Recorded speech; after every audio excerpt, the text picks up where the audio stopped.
ఈ వారంలో జరుగుతున్న కూట క్రమాలు చెప్తున్నాను, ఆలకించండి.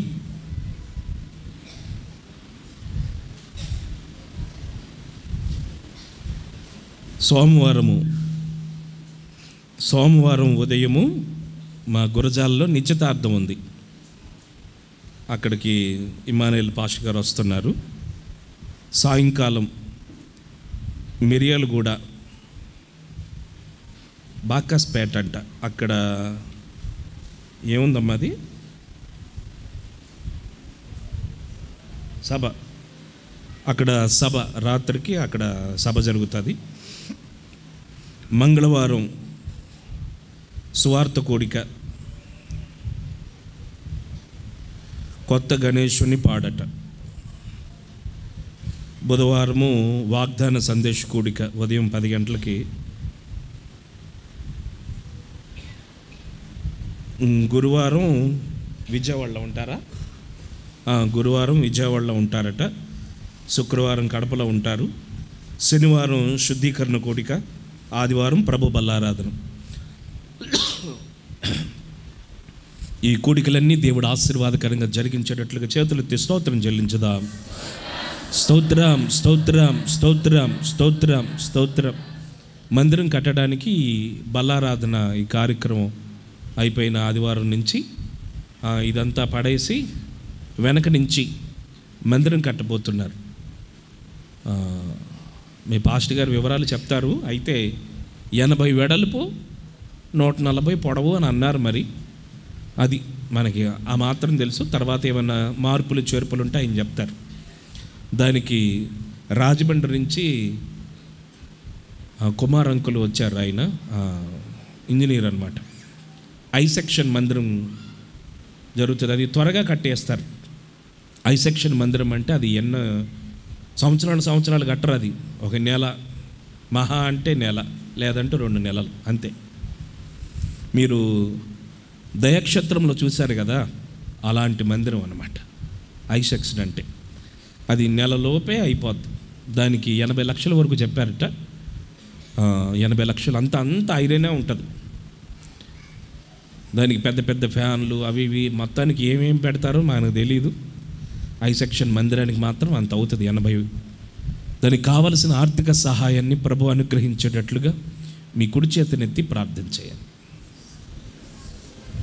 ప్రేమ కలిగిన తండ్రి, పరిశుద్ధమైన దేవానికి స్తోత్రం నాయన. ఆశ్చర్యకరుడు అయిన దేవుడు, నీ కృపారెక్కల నీళ్ళలో మీరు భద్రపరచండి. కోడి తన పిల్లల్ని దాచి కాచినట్లుగా ఎప్పుడో కట్టిన మందిరం నాయన, ఈ మందిరం క్రొత్త మందిరంగా కట్టబడబోతూ ఉండగా ఈ ప్రాంతానికే తలమానికగా ఉండునట్లుగా సర్వశక్తి గల దేవుడివై అద్భుతమైన ఆశ్చర్యమైన కార్యాలు మీరు జరిగించండి అయ్యా. గుప్పిళ్ళు విప్పబడేటట్లుగా, ఆర్థిక సహాయం అందునట్లుగా కావలసినవన్నీ మీరే సమృద్ధిగా దయచేయమని ప్రార్థన చేయుచున్నాం. గొప్ప దేవుడివై, శక్తిగల దేవుడివై అత్యున్నతమైన కార్యాలు మీరు జరిగించి సర్వ మహిమ ఘనత ప్రభావం పొందుకొనమని యేసు నామమున అడిగి వేడుకొంచున్నాం తండ్రి.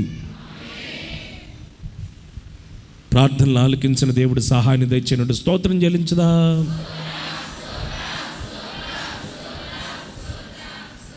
ఇప్పుడు 10:45 అయింది. ఒక చిన్న వాక్యాన్ని నేను విస్తరించి ఎక్కువసేపు చెప్పను. మీ పాస్టర్ గారు అయితే కొంచెం ధారాళంగా, కొంచెం ఎక్కువగా మీకు అర్థమయ్యేటట్లుగా కాస్త ఎక్కువసేపు చెప్తారు. మనం చిన్న సబ్జెక్ట్ అన్నమాట. సబ్జెక్ట్ పేరేంటంటే 7 హిల్స్, 7 కొండలు. 7 కొండలు అనగానే అందరికీ తిరుపతి గుర్తుకొస్తుంది. 7 కొండలు అంటే తిరుపతిలో కాదు, ఇజ్రాయెల్ దేశంలో 7 కొండలు ఉంటాయి. ఆ రిఫరెన్స్ నేను చూపిస్తాను. ఇదే మూలవాక్యం అన్నమాట మంది. 125వ కీర్తన. చాలామందికి ఒంట్లో బాగోపోతే, కొంచెం జ్వరం వచ్చినా, జలుబు చేసినా ఇంట్లోకి వెళ్ళి పడుకుంటారు. నాకు చలి జ్వరం వచ్చి అలా వణుక్కుంటూ ఉండి మొత్తానికి నేను అటు నుంచి అంతా ఇడ్లీ తినుకుంటానే ఉన్నా. ఇప్పుడు నా ముఖం చూడండి, నాకు చలి జ్వరం వచ్చిన వాళ్ళలాగా ఉన్నానా నేను? మీరైతే ఈ పాటకి ఏం చేస్తారో మరి మీకే తెలుస్తుంది. ఏముందలే జ్వరం వచ్చింది కదా, ఏం పోతాంలే అనుకుంటారు. మూలవాక్యాన్ని చదువుకుందాము. 125వ వాక్యం, 125వ అధ్యాయము మొదటి నుండి 2 మాటలు మీరు చదువుతారు. యెహోవా యందు నమ్మిక ఉంచువారు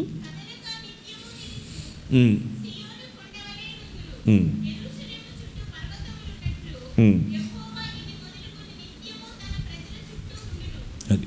ఇంకొక వాక్యం కూడా ఉంది, ఇదే కీర్తనలో దావీదు అంటున్నాడు, ఆ కొండకి నన్ను ఎక్కించు. చదవండి ఆ మాటను మీరు. ఆ కొండకి నన్ను ఎక్కించు, ఆ కొండకి నన్ను ఎక్కించు, ఎక్కలేనంత ఎత్తుకి. మన పాట ఒకటి ఉంది, వెస్లీ గారి పాట, గుర్తుందా మీకు ఆ పాట? ఎక్కలేనంత ఎక్కించుము నన్ను, గుర్తుందిగా పాట అది. దావీదు ఈ కీర్తనలో మీరు చదువుకుంటే, నన్ను ఆ ఎత్తైన కొండకి నువ్వు నన్ను ఎక్కించు. చదవండి ఆ మాట, రెఫరెన్స్ చెప్పి. 61వ కీర్తన 2వ వచనంలో ఏమనుంది? సబ్జెక్ట్లోకి వచ్చేయండి. నేను ఎక్కలేనంత. ఈ దావీదుని గురించి నేను ఒక మాట చెప్పి నేను మీకు చెప్తాను. దావీదు పాత నిబంధన పరిశుద్ధుడు. దావీదు భక్తుడు, పాత నిబంధన భక్తుడు. అయితే ఈయన కోరుకునేది ఏంటంటే, ఈయన ఏమని కోరుకుంటున్నాడో తెలుసా? నన్ను ఆ కొండ మీదకి ఎక్కించు అంటున్నాడు. ఏ కొండది? సియోను కొండ. అంటే ఈయనకున్న అనుభవం ఏంటంటే, పాత నిబంధన భక్తుడే కానీ ఈయన మనస్సులో వాంఛ కోరిక ఏంటంటే సియోను కొండ. ఏంటి సియోను కొండ అంటే? దేవుడు నివసించు స్థలం అది, దేవుడు ఉండే పట్టణం అది. దానినే పరలోకము అంటారు. యెరూషలేము, పరలోకము, సియోను ఇవన్నీ ఒకటే. సియోనికి యెరూషలేముకి తేడా ఏంటంటే, సియోనేమో పైన ప్రాకారం ఉంటుంది, ప్రాకారంలో సియోన్. యెరూషలేము అంటే పట్టణం, ఈ పట్టణంలో విశ్వాసులు ఉంటారు, ఈ ప్రాకారం ఉంటుంది. ఇప్పుడు మీకు మాకు ఎంత వ్యత్యాసం ఉందో, వేరియేషన్ ఉందో, అలా పరలోకానికి వెళ్ళిన తర్వాత కూడా ఒక వేరియేషన్ ఉంటుంది. మీరంతా సినిమా హాల్కి వెళ్ళి ఉంటారుగా. ఇక్కడ సినిమా హాల్కి వెళ్ళలేదు అన్నవాళ్ళు ఎవరైనా మహానుభావులు ఉంటే చేతి చూపించండి నాకు. సినిమా హాల్కే ఇంతవరకు బాగలేదు, ధన్యులే మీరు. అయితే సినిమా హాల్లో బాల్కనీ అనేది ఒకటి ఉంటుంది పైన, తెలుసుగా. ఆ బాల్కనీ అన్నమాట అది సియోన్. ఆ పైన ఉంటుంది, అక్కడే ప్రభువు ఉంటాడు. ఆయన యొక్క కాంతి యెరూషలేముకి కిందున్న దాని మీదకి పడింది. ఇప్పుడు ఈ దావీదు కోరుకునేది ఏంటంటే, నన్ను ఆ కొండ మీదకి ఎక్కించు అని కోరుకుంటున్నాడు. అసలు వాళ్ళకి పాత నిబంధన భక్తులకి యెరూషలేములోనే ప్రవేశం లేదు వాళ్ళకి. కానీ ఆయన ఏం కోరుకుంటున్నాడంటే సియోను పట్టణం కావాలంటున్నాడు. సరే, యెరూషలేము సియోనే కదా, మరి వీళ్ళు ఇంకెక్కడుంటారు?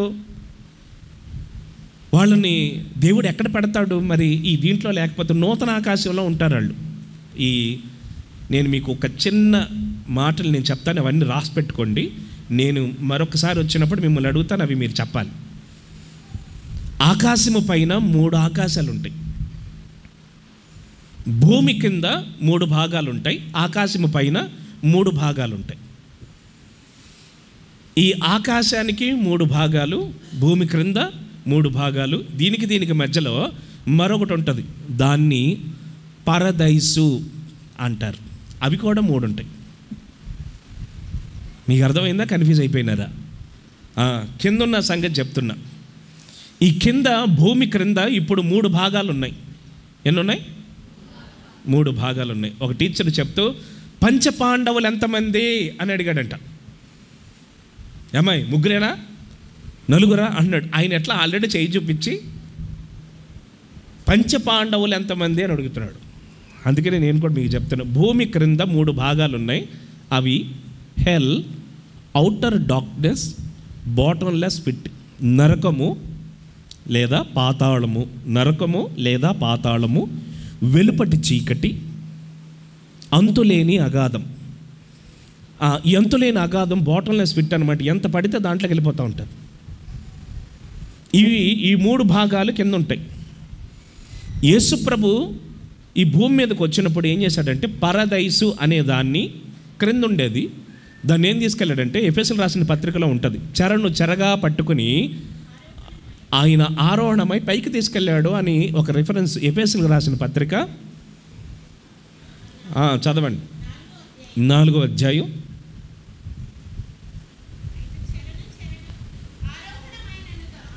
ఎఫెసీయులకు రాసిన పత్రిక 4వ అధ్యాయం. అమ్మా 4వ అధ్యాయం అంటే రిఫరెన్స్ చెప్పాలి. 9వ వచనం చదవండి. ఆరోహణమైనప్పుడు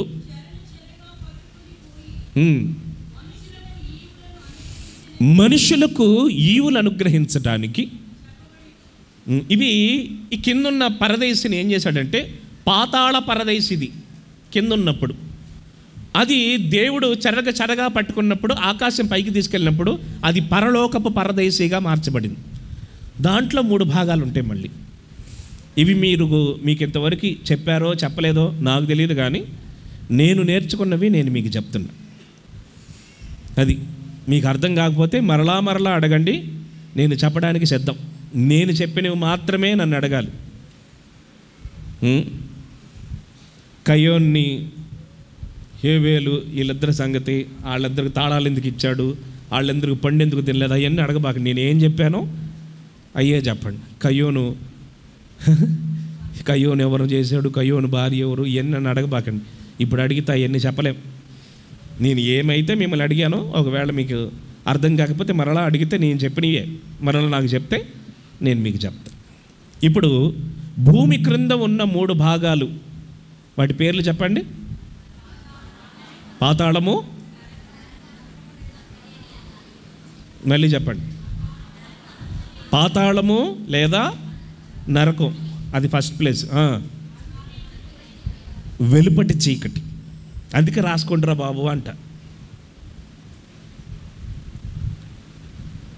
అయితే మీరు నరకాన్ని పక్కన పెట్టి పాతాళము అని పెట్టుకోండి.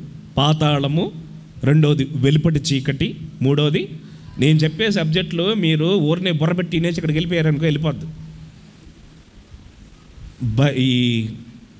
మీరు చాలామంది స్పీచ్ వినుంటారు.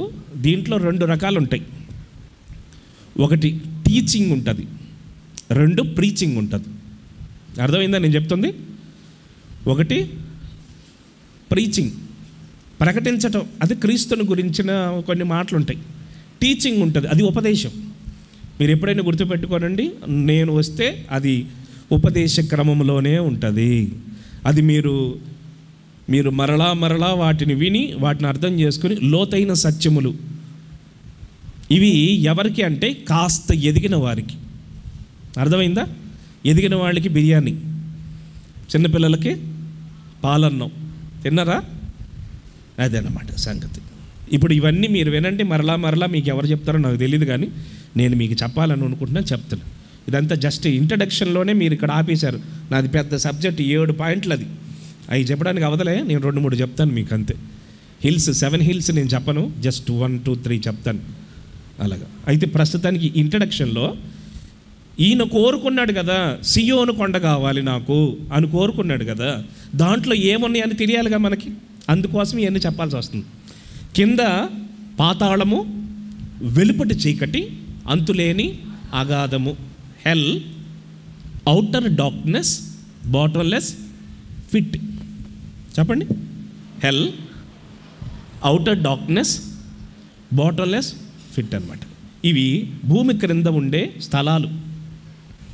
ఇప్పుడు నేను చెప్పాను చూసారా, పరదైసు. దాంట్లో 3 ఆకాశాలు ఉంటాయి. మొదటి ఆకాశము, రెండో ఆకాశము, మూడో ఆకాశం అని 3 ఆకాశాలు ఉంటాయి.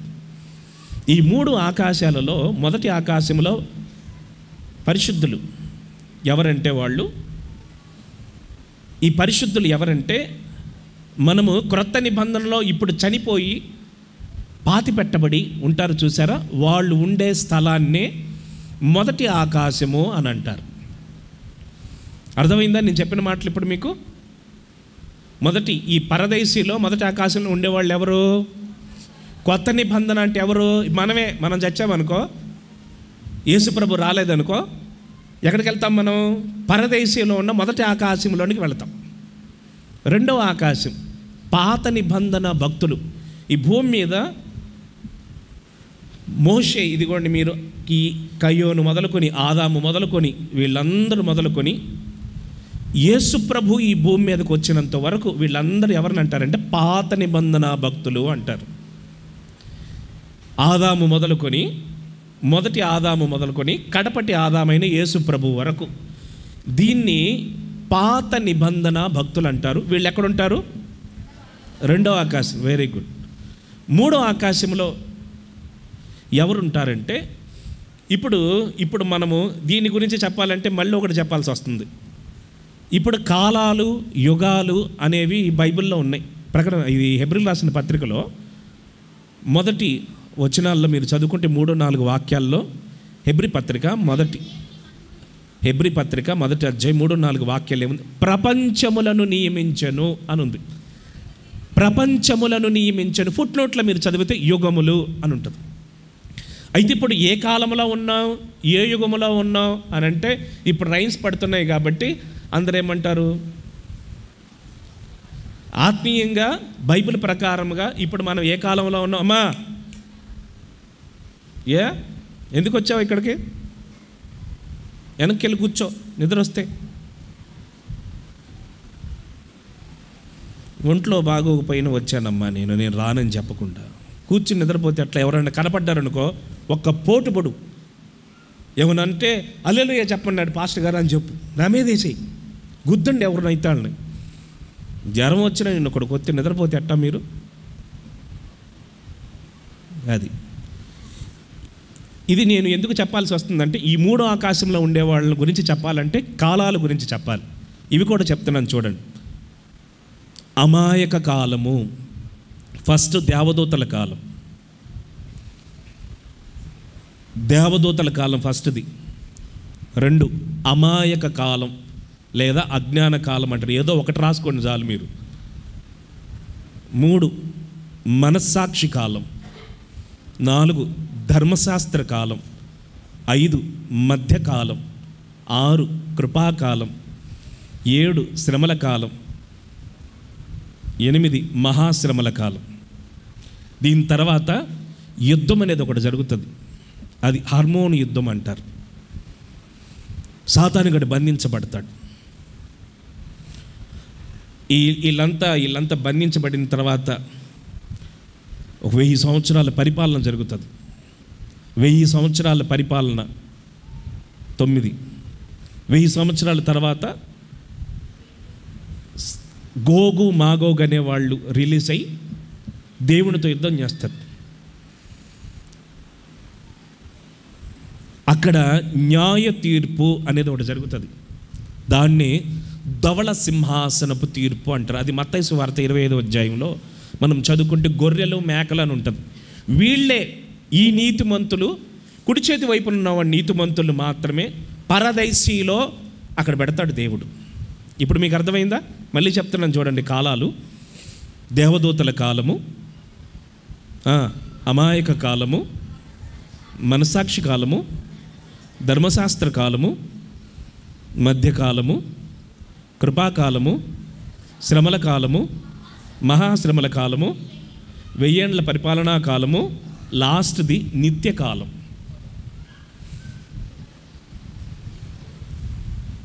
ఇదన్నమాట సంగతి. ఇప్పుడు ఈ పరదేశీలో ఉండే వాళ్ళ గురించి ఇప్పుడు చెప్పండి. మొదటి ఆకాశంలో ఎవరుంటారు? కొత్త నిబంధన పరిశుద్ధులు, చనిపోయి క్రీస్తునందు చనిపోయిన వాళ్ళు. రెండో ఆకాశంలో ఎవరుంటారు? పాత నిబంధన పరిశుద్ధులు. మూడో ఆకాశంలో ఎవరుంటారు? ఈ తీర్పు జరిగింది కదా, ధవళ సింహాసనం దగ్గర తీర్పు జరుగుతుంది. ఆ తీర్పు జరిగినప్పుడు కుడి చేతి వైపునున్న నీతిమంతులు, ఆ నీతిమంతులే దాంట్లో ఉంటారు.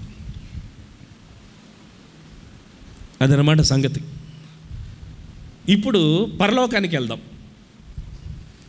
పరలోకంలో కూడా 3 భాగాలు ఉంటాయి. ఈ పరలోకంలో 3 భాగాలు. మొదటి భాగంలో వచ్చి సియోను, యెరూషలేము అనేది ఉంటుంది. రెండవ భాగం నూతన ఆకాశము అని అంటారు. మూడవ భాగం నూతన భూమి అని అంటారు. ఇవి కూడా చెప్తాను చూడండి ఎవరెవరు ఉంటారు.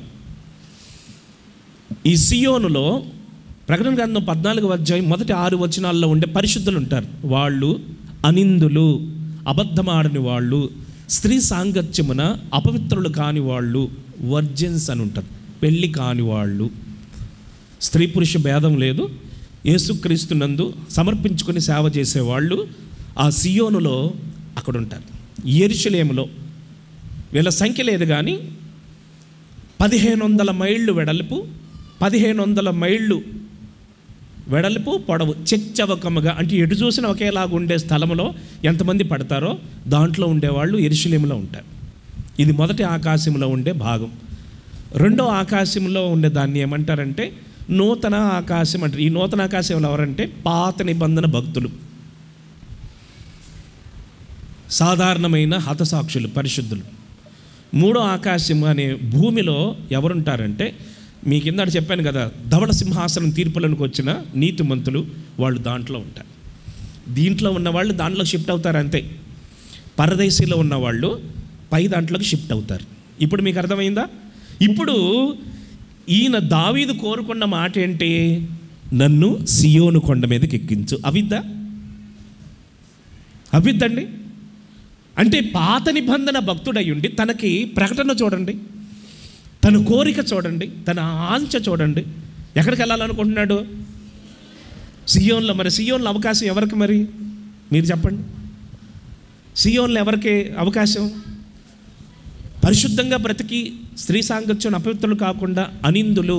దీన్ని ఇంగ్లీష్ బైబిల్లో చదువుకుంటూ వర్జిన్స్ అని ఉంటుంది. స్త్రీ పురుషులు ఎవరైనా పెళ్ళి కాకుండా సమర్పించుకొని సేవ చేసేవాళ్ళు.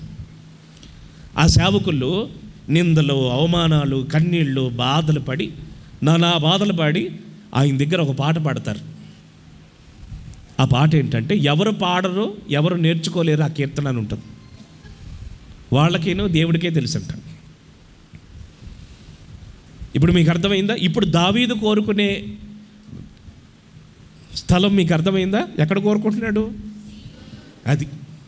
ఇప్పుడు కొత్త నిబంధన భక్తులైన మనం, కొత్త నిబంధన అంటే యేసు క్రీస్తు రక్తము చేత కడగబడిన వాడు. నీ పేరు రిజిస్టర్లో ఉంటుంది. మనకు ఉన్న క్వాలిటీస్, కొత్త నిబంధన పరిశుద్ధులకు ఉన్న క్వాలిటీస్ చెప్పనా? కొత్త నిబంధన భక్తులకు ఉన్న క్వాలిటీస్ చెప్తాను చూడండి.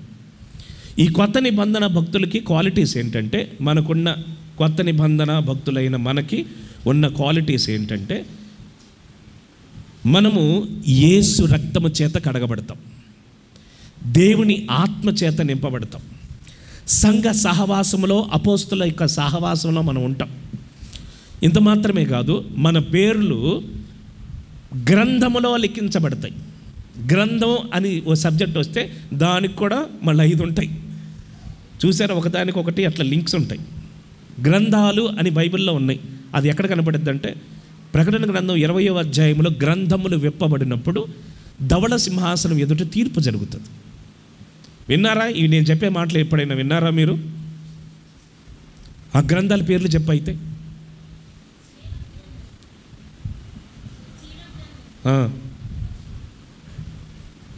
5 గ్రంథాలు చెప్పండి మరి వింటే. విన్నారన్నారు కాబట్టి 5 గ్రంథాల పేర్లు చెప్పాలి మీరు ఇప్పుడు.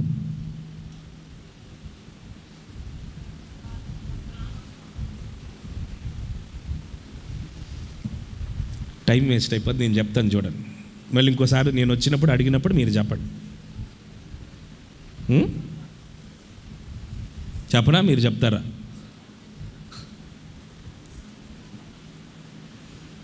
ఐదు గ్రంథాలు బైబిల్లో ఉన్న 5 గ్రంథాలు: జీవ గ్రంథము, గొర్రెపిల్ల జీవ గ్రంథము, జ్ఞాపకార్థ గ్రంథము, కన్నీటి గ్రంథము, సియోను గ్రంథం, రిఫరెన్స్లు కూడా ఉన్నాయి వీటికి. అవన్నీ చెప్పుకుంటే అయిపోద్ది. అంటే క్రొత్త నిబంధన భక్తులు అనేవాళ్ళు ఎవరంటే వీరి పేరు ఎక్కడ రాయబడి ఉంటుంది? గొర్రెపిల్ల జీవ గ్రంథంలో ఉంటుంది. గుర్తుపెట్టుకోండి, జీవ గ్రంథంలో మన పేరు ఉండదు.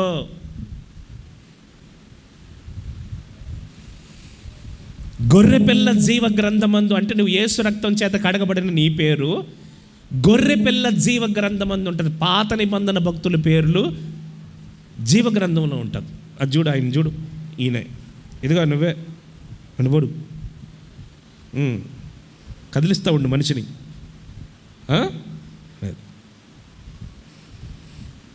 చెప్పు, చెప్పిన 5 గ్రంథాలు చెప్పు. నువ్వే జీవ గ్రంథము, గొర్రెపిల్ల జీవ గ్రంథము, జ్ఞాపకార్థ గ్రంథము, కన్నీటి గ్రంథము, సియోను గ్రంథం. మనం చెప్పింది ఒక్కడికి అర్థమైనా చాలు, వాడు రాసుకుంటే చాలు. చిన్నప్పుడు చూసి కాపీ కొట్టారు కదా, ఆ బుక్ తీసుకుని చూసి కాపీ కొట్టి రాసుకోండి. కొత్త నిబంధన భక్తులకి పాత నిబంధన భక్తులకి తేడా ఏంటో మీకు చెప్తున్నా. క్రొత్త నిబంధన భక్తులైన మనకి యేసు రక్తం చేత కడగబడి దేవుని ఆత్మ చేత నింపబడి సంఘములో కలిగేవి రొట్టె విరుపుల్లోను, ఎడతెగని ప్రార్థనలోను, అపోస్తల సహవాసంలో ఉండే భాగ్యం కలుగుతుంది మనకి. ఇంత మాత్రమే కాకుండా ప్రకటన గ్రంథం 21వ అధ్యాయం 27వ వచనములో గొర్రెపిల్ల జీవ గ్రంథమందు పేరు రాయబడుతుంది. అప్పుడు నువ్వు పరలోకానికి వెళ్ళటానికి అర్హుడివి. అసహ్యమైనది, అపవిత్రమైనది జరిగించేవాడు దాంట్లోకి వెళ్ళడు. ఇప్పుడు నేను మీతో చెప్పాలనుకున్న మాటలు ఏంటంటే, మనకేమో అదృష్టం లేదు, మనకేమో ఆ బాధ లేదు. కానీ పాత నిబంధన భక్తుడు ఏం కోరుకుంటున్నాడు? నన్ను ఆ కొండ మీదకి ఎక్కించండి అయ్యా. చూసారా ఆ వాంఛ ఉందా నీకు? చాలామంది మందిరాలకు ఎందుకు వస్తున్నారో తెలిసి ఎగబడుతున్నారు. స్వస్థత శాలలని. ఏం కావాలి వాళ్ళకి? స్వస్థత శాల. 3 వారాలు వస్తామయ్యా, 4 వారాలు వస్తామయ్యా, మండలం వస్తామయ్యా. ఏం కావాలంటే వాళ్ళకి కాళ్ళల్లో గ్రీజ్ అయిపోయిందయ్యా, కాళ్ళు పటపట్లాడుతున్నాయి, కాళ్ళు నొప్పులు తగిలితే చాలు, ఇంకా వాళ్ళు చర్చికి రారు. కుర్రోడికి మా అమ్మాయికి కానీ అబ్బాయికి కానీ పెళ్ళిళ్ళు పేరెంటాలు అవ్వట్ల 30 ఏళ్ళు వచ్చాయి ముడి కిందకి. పెళ్ళి కావట్లేదయ్యా, పెళ్ళి అయితే చాలు, పెళ్ళి అయితే ఇంకా రారు మందిరానికి వాళ్ళు. ఈ రోజున స్వస్థతల కోసం ఎగబడుతున్నావేమో నువ్వు. నీ ఆత్మ పరలోకానికి చేర్చబడాలి. నువ్వు దేవుని రాజ్యంలోనికి ఉండాలి. నువ్వు దేవునితో ఉండే భాగ్యం నీకు కావాలి. ఇది కోరుకోవాలి. ఈ రోజున అవి భాగ్యం అది లేదు. మేడ మీద మేడ కడితే చాలు, ఇంట్లో బైక్ ఉంటే కారు కొంటే చాలు, ప్రమోషన్ వస్తే చాలు, ఆరోగ్యం బాగుపడితే చాలు, దెయ్యాలు పోతే చాలు. ఒక క్షణం మొగుడు పిల్లలు కొట్టుకోకుండా ఉండరంట, రోజు తిట్టుకుంటానే ఉంటారు. ఎవరో ఏదో చేశారయ్యా, ఎవరెందుకు చేస్తారు? నువ్వు తగ్గించుకోవాలంతే. వినయభావము ఘనతకు మూలం కదా. తగ్గించుకోవడం, వినయంగా ఉండటం, ఈ లక్షణాలు ఉంటాయి కదా. ఇప్పుడు చూసిన సంసారం కాదు, రణరంగం లాగా కొట్టుకు సస్తా ఉంటా. సమాధానం లేదు, దెయ్యాలు ఉన్నాయి, శాతపళ్ళు చేశారు, మాకు అది చేశారు ఇది చేశారని జనాలు చెప్పుకొని బాధపడిపోవటం. చూడండి, దావీదు ఏం కోరుకుంటున్నాడు? మరి నీకుందా మాంచ? ఇప్పుడు 125వ కీర్తనలో మొదట్లో ఉన్న మాటలు మీరు చదువుదాం. యెహోవా యందు నమ్మకం ఉంచిన వాడు. ఇప్పుడు నువ్వైనా సియోను కొండకు నువ్వు వెళ్ళాలంటే ఏం చేయాలి మరి? చెప్పండి, ఏం చేయాలి? ఏమ్మా, సియోను కొండకి నువ్వు వెళ్ళాలంటే ఏం చేయాలి? నమ్మకమైన వాడిగా ఉండాలి. అప్పుడు వాడు కదలక సియోను కొండలో ఉంటాడు. కనుక ఈ రోజున నువ్వు ప్రభువుని నమ్ముకుని ఆయన సన్నిధిలో ఒక పవిత్రమైన జీవితాన్ని చేస్తూ, ఈ రోజున చాలామంది కదిలిపోతున్నారండి. కదిలిపోతున్నారు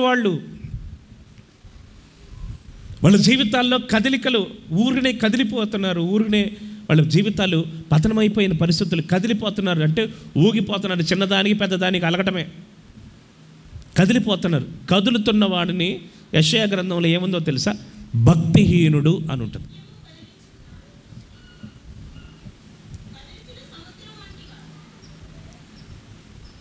యెషయా గ్రంథం 57వ అధ్యాయం 20వ వాక్యం. భక్తిహీనులు కదులుతున్న సముద్రంలాగా ఉన్నాడట. అది ఎప్పుడు చూసిన కదిలిపోతావు. నువ్వు భక్తిహీనుడివి. భక్తిహీనుడు కదిలిపోతూ ఉంటాడు. నువ్వు కదలకుండా ఉండాలి. ఈ రోజున చాలామంది చిన్న సమస్యలు వచ్చిందనుకో కదిలిపోతూ ఉంటారు. పెద్దోళ్ళు చెప్తారు, ఊగితే పన్ను రాలుతుందా ఉంటుందా? ఊగే పన్ను రాలిద్దా ఉంటుందండి.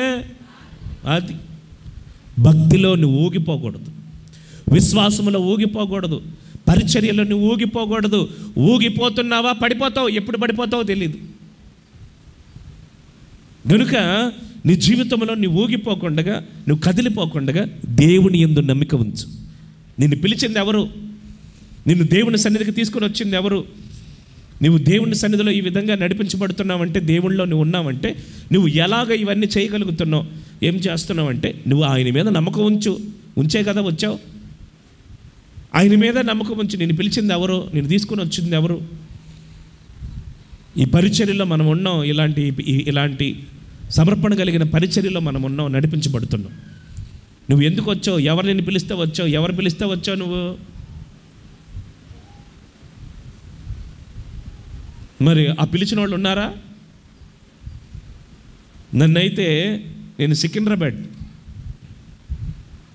నేను అక్కడ విశ్వాసం అక్కడే ఉండి అక్కడే సేవ చేసుకుంటుంటే, దేవుడి రాజు గారి దగ్గర ఉండి అక్కడే సేవ చేసుకుంటే, ఏసన్న గారు నన్ను పిలిచి రా, ఇక్కడ రా, అక్కడే ఉంటావు నువ్వు హైదరాబాదులో, ఇటు వస్తే ఇదంతా నువ్వు తిరిగి సేవ చేస్తావు, రమ్మని నన్ను పిలిచింది ఏసన్న గారు. ఇక్కడికి పిలిచాడు. మరి ఉన్నాడు ఆయన? మరి అప్పుడు నేనేం చేయాలి చెప్పండి? మరి పిలిచింది ఎవరు నన్ను ఇక్కడికి? పైన అటు వెళ్దామంటే మా పాస్టర్ గారు ఉన్నారా? ఆయన లేడు. అయితే మనల్ని తాత్కాలికంగా ఈ సేవలు ఇక్కడుండి మన పెట్టిన మన ఆత్మీయ తల్లిదండ్రులుగా ఉన్న వాళ్ళైనా మనల్ని ఈ పరిచర్యకి పిలిచిన వారు ఎవరు? అర్థమైందా నీకు? నువ్వు చూడవలసింది క్రీస్తు ప్రభువునే.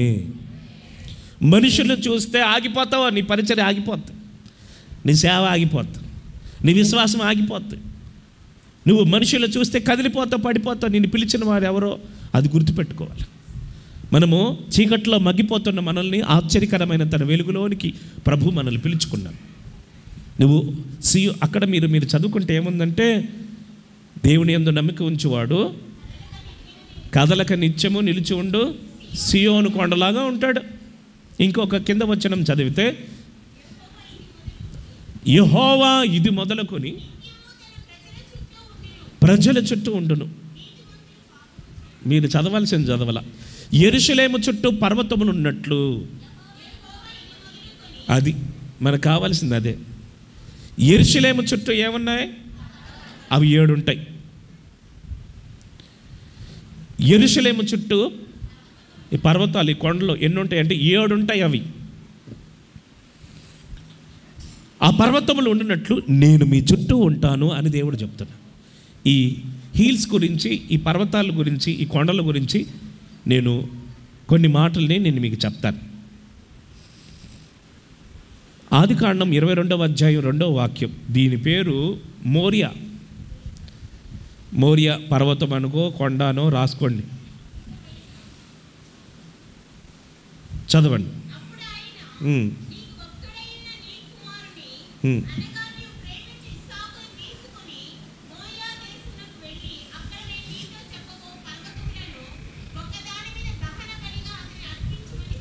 చాలండి, ఇది మీరు రాసుకోనండి. ఈ కొండ దర్శనపు కొండ. చెప్పండి, ఇది దర్శనపు కొండ. దేవుడు అబ్రహాముకి దర్శనమిచ్చిన స్థలం ఇదే. ఇక్కడ దావీదు బలిపీఠం కట్టాడు. ఇక్కడే సొలొమోను మందిరాన్ని నిర్మించాడు. ఇది దైవిక ప్రత్యక్షత కలిగిన స్థలం. నీ జీవితంలో ప్రత్యక్షతగా ఉండే స్థలమే ఇది. నీకు ప్రకటన, ప్రత్యక్షత అనేది ఈ కొండ దగ్గర నీకు కలుగుతుంది. దేవుడు మాట్లాడే స్వరం అది నీకు వినపడుతుంది. ఇక్కడ ఈ కొండ దగ్గర ఏమవుతుందంటే దేవుడు తనతో మాట్లాడడం ప్రారంభించాడు. ఒక ప్రత్యక్షత తనకుంది. ఇప్పుడు నేను మిమ్మల్ని అడిగే ప్రశ్న ఏంటంటే, దేవుడు నీతో మాట్లాడడం, దేవుడు నిన్ను పలకరించడం, దేవుడు నిన్ను ముట్టుకోవడం, దేవుడు నీ దగ్గరికి వచ్చి నేనున్నా భయపడకు అని చెప్పే ఆ పరిస్థితి నా జీవితంలో కలిగింది అన్నవాళ్ళు చేతులు ఎత్తి చూపించండి.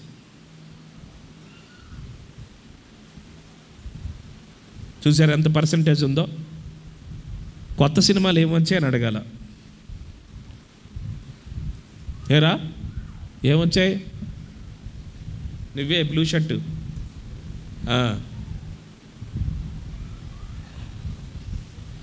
కొత్త షర్ట్లు ఏమొచ్చినాయి అంటే ఇది మీసం మిప్పుతున్నాడు ఆడు. ఏం చెప్పడం? ఇక్కడ ఈ పిల్లి కూడా పాలు తాగిద్ది అన్నట్టు ఉంటారు. బయటికి వెళ్తే చాలు ఏ సినిమా పోస్టర్ వదిలిపెట్టరు. తెల్లబట్టలు వేసుకుని బైబిల్ పక్కన పెట్టుకుని అటు ఇటు చూసుకుంటానే వస్తూ ఉంటారు. పక్కన ఎవరైనా చూస్తున్నారే మనల్ని, ఏముండదు అసలు. బయట ఉన్న సూపు ఇక్కడ ఉంటుందా? ఇక్కడ ఉన్నట్టుగా బయట ఉంటున్నారా? ఇక్కడ ఉన్నట్టుగా బయట కూడా ఎలాగే ఉంటాము మేము భక్తిగా అన్నవాళ్ళు ఎవరైనా ఉంటే చేతి చూపించండి.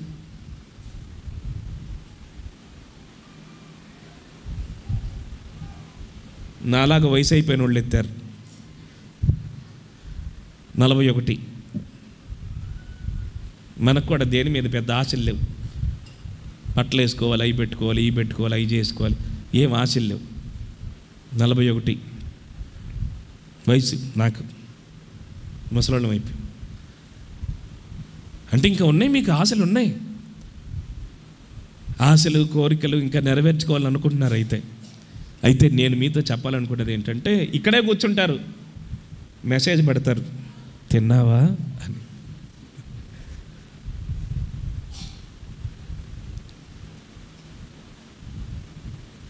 ఫోన్లు ఇక్కడ పెట్టుకుని ముసుకేసుకుని, హలో చెప్పు ఏం తిన్నావు?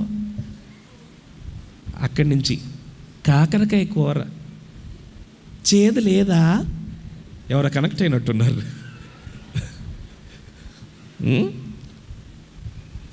మా అమ్మ చక్కెర వేసిందంట.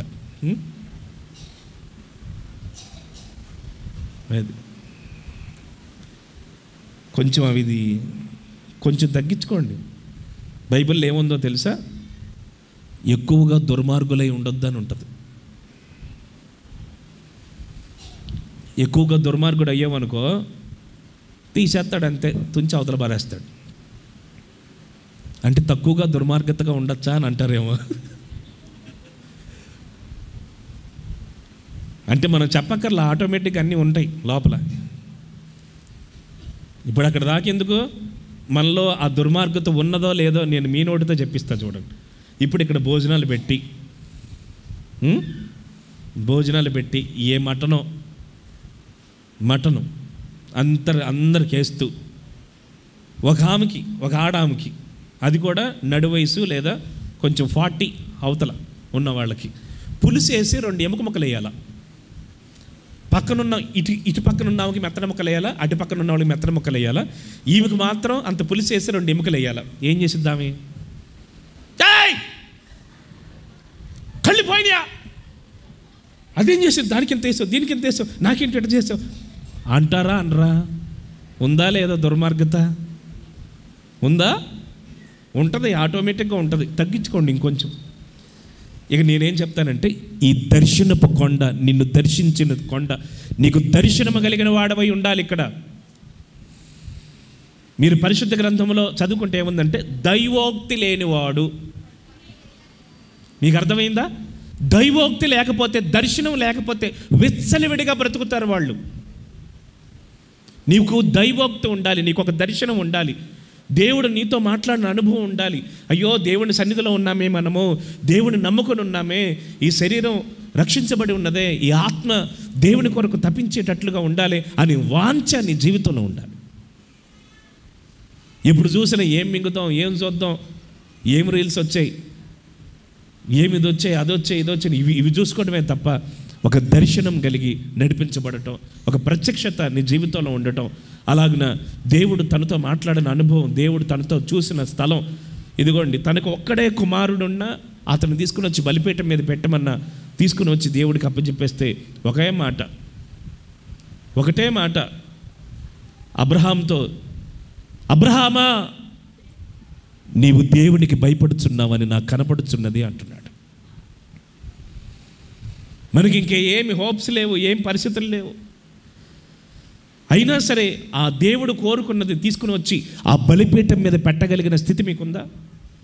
ఇప్పుడు మీరు పిల్లల్ని కనేటప్పుడు ఏం చేయాలో తెలుసా? ఒక కుమారుణ్ణి దేవునికి ఏం చేయాలి? ఒక కుమార్తెను దేవునికి, నీకెవరు పుడితే నీకు ఎంతమందిని కావాలో అంతమందిని ఉంచుకొని ఒక కుమారుణ్ణి దేవునికి, ఒక కుమార్తెను దేవుడికి అనుకున్న మహానుభావులు ఎవరైనా అట్లా ఉండి కనిన వాళ్ళు ఇక్కడ ఎవరైనా ఉంటే చేతులతో చూపించండి. ఇక్కడ ఒక ఇద్దరు ఎత్తారు. మరి కత్మ వాళ్ళ పరిస్థితి ఏంటి? ఎప్పుడు చూసినా నేను బాగుండాలో, నా పిల్లలు బాగుండాలో, నాది ఇదిగా దేవునికి ఒకరికి ఇద్దాం, దేవునికి ఇద్దాం, మనం దేవునికి ఈ బిడ్డని దేవునికి ఇద్దాం, దేవుని సేవలో ఉంటాడు ఈ బిడ్డ అనే మనస్సు మీకుందా? అసలు ఏమాత్రమైనా ఉందా? ఇది ఉండదు. కానీ ఏమయ్యా తెచ్చావా? తెచ్చానే. ముడిసిలు తెచ్చావా? తెచ్చానే. ఉదయం కూర వండుకొని రాత్రికి ముడిసిలు వేసుకుందాంలే, ఈ టైపులో ఉంటారు. కానీ దేవునికి మనం ఇద్దాం, ఒక ప్రతిష్టతలో మనం ఆ పిల్లల్ని పెంచుకుందాం, దేవునికి మనం సమర్పిద్దాం అనే మనస్సు ఏ కోసానైనా ఉందా? ఇక్కడ నువ్వు వస్తే దర్శనం కలుగుతుంది.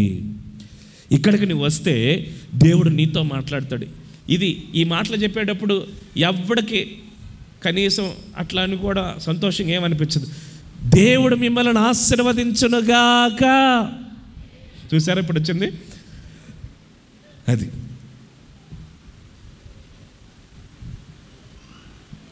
అది దేవుడు ఆశీర్వాదం కావాలి. కానీ దేవుడికి మనల్ని మనం అప్పగించుకుందాం అనే మనసే ఉంటుందా ఎవరికైనా? ఉంటుందా? కనుక నేను కూడా మీతో చెప్పాలనుకున్నది, ఈ కొండకు వస్తే, ఏ కొండది? ఏ కొండది? ఈ మోరియా, ఈ కొండ మీద నీకు దర్శనం కలుగుద్ది. ఏం కొండది? ఇది మోరియా. ఈ మోరియా కొండ దగ్గర నీకు దర్శనం కలిగిద్ది. కొండ పేరు మోరియానే. ఇక్కడ కలిగేది ఏంటంటే దర్శనం. అవన్నీ దీనికి సంబంధించిన వ్యాఖ్యానం అన్నమాట. ఇక్కడ నీకు కలిగితే దర్శనం కలుగుతుంది. ఇక్కడ ఒక ప్రత్యేకమైన అనుభవం నీ జీవితంలో కలుగుతుంది. ఇలాగా మనము ఒక దర్శనం కలిగి, దేవుని సన్నిధిలో ప్రతిష్టత కలిగి, దేవుని సన్నిధిలో నడిపించబడే ఒక ఉన్నతమైన అనుభవం నీ జీవితంలో కలుగునుగాక. ఇంకొక 2 కొండలు ఉన్నాయి, సమయం వెళ్ళిపోతుంది. ఇంకొక 2 ఉన్నాయి, కూడా చెప్తా. ఇది రెండోది చెప్తానులే, ఎక్కువసేపు చెప్తా కొంచెం. రెండవ కొండ వచ్చి సీనాయి కొండ. నిర్గమాకాండం 31:16 చదువుతారు.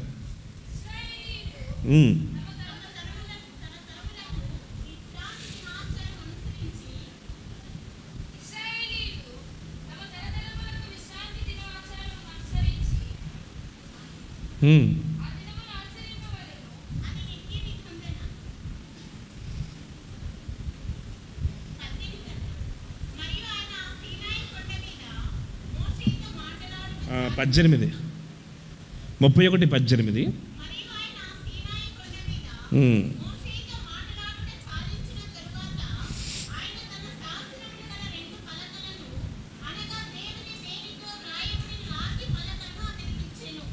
ఇదిగోండి నిర్గమాకాండం 31వ అధ్యాయం 18వ వాక్యంలో ఉన్న మాట.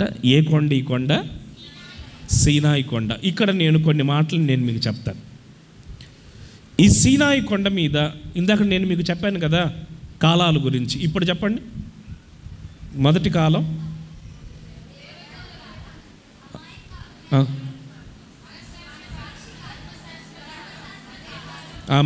ధర్మశాస్త్రం దాకా చాలు మనకి. ఈ ధర్మశాస్త్ర కాలంలో మీరు చెప్పండి, మీరు కొంచెం ఫీల్ అయినట్టున్నారు వాళ్ళు చెప్పారని. మీరు చెప్పండి. ఇప్పుడు మగాళ్ళు చెప్తారు.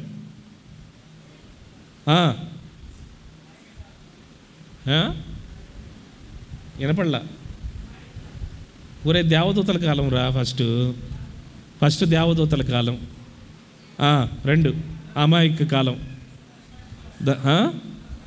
మనస్సాక్షి కాలం, ధర్మశాస్త్ర కాలం. పోనీలే అంతైనా కొంచెం అన్న చెప్పారు. అందుకే నేను చెప్తాను, ఒక్కడికి అర్థమైన చాలని. పరువు పోయేదిరా. చి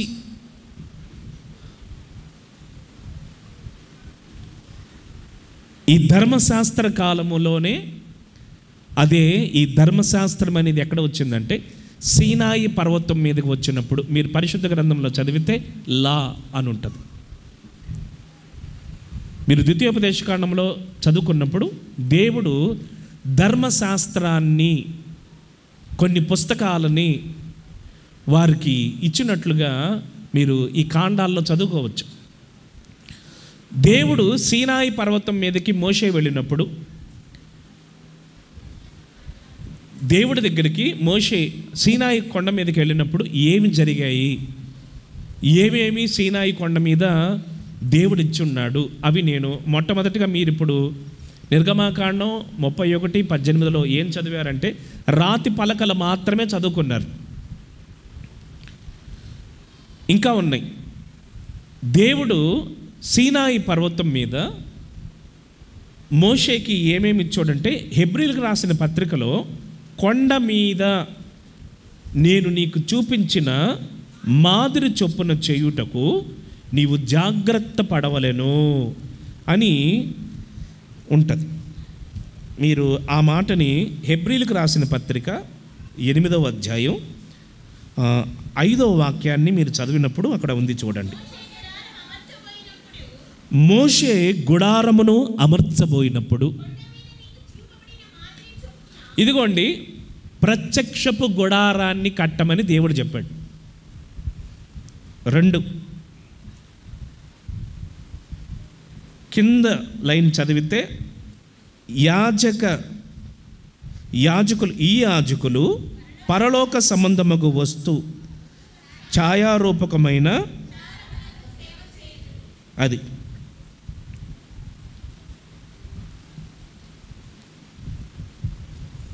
సేవ విధానం ఎలా చేస్తారో కూడా అది చెప్పున్నారు అక్కడ.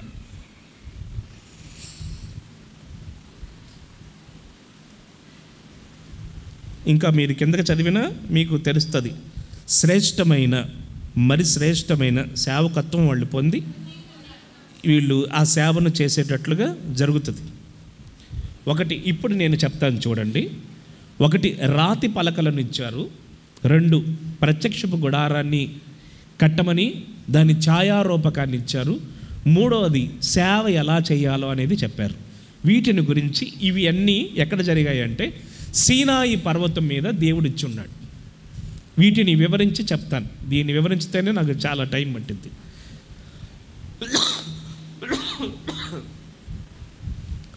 మొట్టమొదటిగా గుడారాన్ని గురించి చెప్తాను. ఇప్పుడు నేను మిమ్మల్ని కొన్ని ప్రశ్నలు కూడా ఈ గుడారాలు కట్టినప్పుడు ఎవరెవరు కట్టారు అవన్నీ అడుగుతాను. మీరు ఎంత బైబిల్ చదువుతున్నారో నేను చూస్తాను. అది బైబిల్లో ఆదికాండము నుండి ప్రకటన గ్రంథం వరకు 7 మందిరాలు ఉన్నాయి. బైబిల్లో ఆదికాండం నుండి ప్రకటన గ్రంథం వరకు ఎన్ని ఉన్నాయి? 7 మందిరాలు. 7 మందిరాలు చెప్తాను చూడండి. మొట్టమొదటి మందిరం, భూమి మీద కట్టబడిన మందిరం, ఫస్ట్ మందిరం ఏంటంటే టాబర్నకల్, ప్రత్యక్షపు గుడారము. భూమి మీద ఎన్ని మందిరాలు కట్టబడ్డాయి? 7 మందిరాలు. ప్రత్యక్షపు గుడారం మొట్టమొదటిగా దేవుడు నమూనా ఇచ్చాడు. దాని సైజు ఎంతో తెలుసా? 50-100. దీంట్లో ఏమేమి కట్టాలి, ఏమేమి చేయాలి అన్నీ దేవుడు చూపించాడు. దాన్ని ఎలా చేసుకోవాలి, ఏం చేయాలి అనేది దేవుడు వాళ్ళతో చెప్పున్నాడు. మీరు ఇది నిర్గమాకాండం 25వ అధ్యాయం 8వ వాక్యం అనుకుంటా, ఐ థింక్. చూడండి, నేను వారిలో నివసించినట్లు నాకు ఒక పరిశుద్ధ స్థలమును నిర్మించమని మోషేతో దేవుడు చెప్తున్నారు. అదే టాబర్నకల్, ప్రత్యక్షపు గుడారము. ఇది ఫస్ట్ ఇశ్రాయేలుల గుడారాల మధ్యలో కట్టబడింది. తర్వాత దానిని తీసి పాలెము వెలుపల అని ఉంటుంది. హెబ్రీయులకు రాసిన పత్రికలో పాలెము వెలుపల, శిబిరము వెలుపల దేవునికి గుడారం కట్టబడింది అని ఉంటుంది.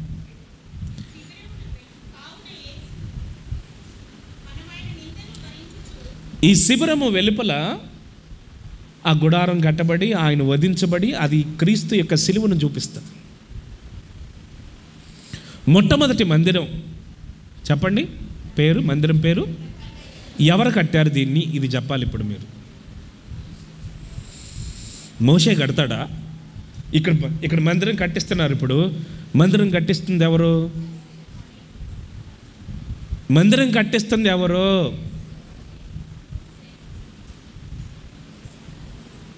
ఇమ్మానియల్ పాస్టర్ కాదా? కట్టిస్తుంది ఎవరు? మరి అదే మరి ఎవరుంటారు మీరు బుర్రలో? ఇక్కడ మందిరం కట్టిస్తున్నారండి. ఎవరు కట్టిస్తారు ఇక్కడ ఉండి? అది కట్టేది ఎవరు? యేసయ్య వచ్చి కడతాడా? మీరు మందిరం కడతంటే యేసయ్య వచ్చి కడతాడా? నేను ఇందాక ఒక ఆయన పేరు చెప్పా, గుర్తుందా? రాజమండ్రి నుంచి ఒక ఆయన వస్తున్నారు. ఆయన దగ్గరుండి, ఆయన ఇంజనీరు, ఆయన వచ్చి కొంతమంది మేస్త్రులను పెట్టుకొని కట్టిస్తాడు. తాజ్మహల్ కట్టింది ఎవరు? షాజహాన్ కట్టాడా? మోషే ద్వారా ప్రత్యక్షపు గుడారం కట్టబడింది, కానీ దాన్ని ఎవరు కట్టారు?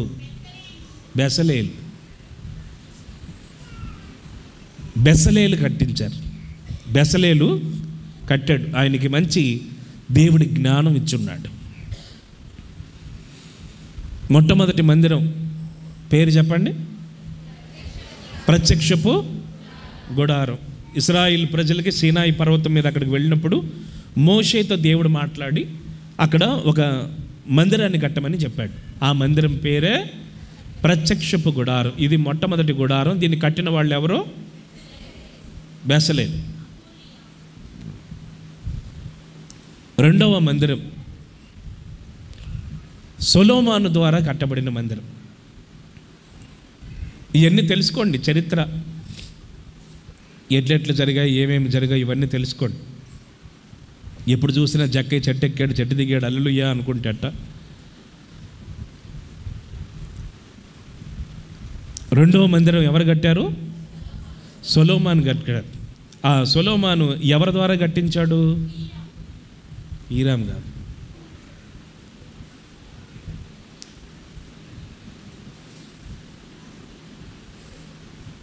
ఇందాకడే మీరు చెప్పారు, ఆ బెసలేలు పక్కనే ఉంటాడు ఆయన కూడా.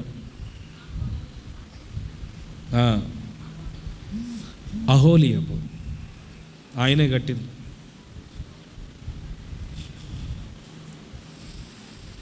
సొలొమోను మందిరం ఎన్ని సంవత్సరాలు కట్టాడు? మీరు చర్చికి వచ్చి ఎన్నాళ్ళు అవుతుంది? మీరు ఇక్కడ చర్చికి వచ్చి ఎన్నాళ్ళు అవుతుంది? ఎన్నాళ్ళు అవుతుంది అబ్బాయి? సొలొమోను ఎన్ని సంవత్సరాల మందిరం కట్టాడు? 7 సంవత్సరాలు కట్టాడు రా నాయనా బాబు. సొలొమోను కట్టిన మందిరం యొక్క ఖరీదు ఎంతో తెలుసా మీకు? కోట్లలో ఉంది. కోట్లు. అంత బంగారంతోనే చేశాడు ఆయన. నేను మామూలుగా ఇంట్రడక్షనే చెప్తాను, ఇవి చెప్తేనే సరిపోద్ది. మూడవ మందిరం జెరుబ్బాబెలు ద్వారా కట్టబడిన మందిరం. నాలుగవ మందిరం హేరోదు రాజు కట్టించిన మందిరం. అప్పుడు యేసుప్రభు అక్కడ ఉన్నాడు. యేసుప్రభు చెప్తాడు దాని గురించి. ఈ మందిరాన్ని పడేయండి, 3 దినాల్లో నేను కడతాను మళ్ళీ అంటాడు.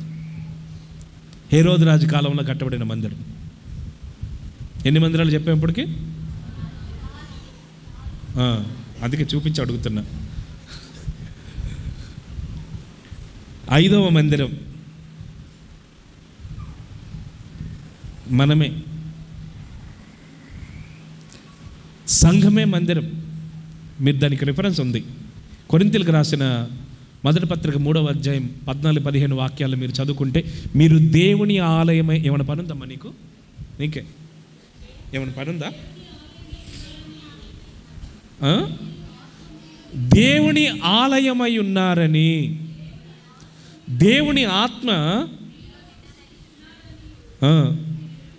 అది. ఇప్పుడు సంఘమే ఒక ఆలయం.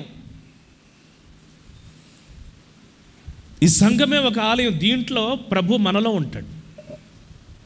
ఇదెన్నో మందిరం? 5వ మందిరం. అందుకే ఇప్పుడు ప్రభు వచ్చి నీలో వచ్చి నివసిస్తాడు. ఈయన ఏం చెప్తాడో తెలుసా? ఆకాశం నా సింహాసనం, భూమి నా పాదాలు పెట్టుకునే పాదపెట్టను. ఒరే, నువ్వు కట్టిన మందిరానికి నేను ఎక్కడ రావాలని సొలొమోనుతోనే ఎవరితో అంటాడు. చూడండి, ఏనా? ఆకాశము నా సింహాసనము, భూమి నా పాదపెట్టం, నువ్వు కట్టిన మందిరంలో ఏడరా?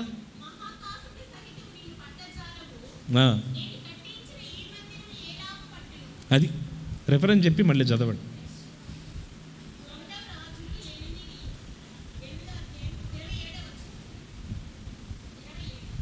మళ్ళీ చెప్పమ్మా. రాజుల మొదటి గ్రంథము 8:27.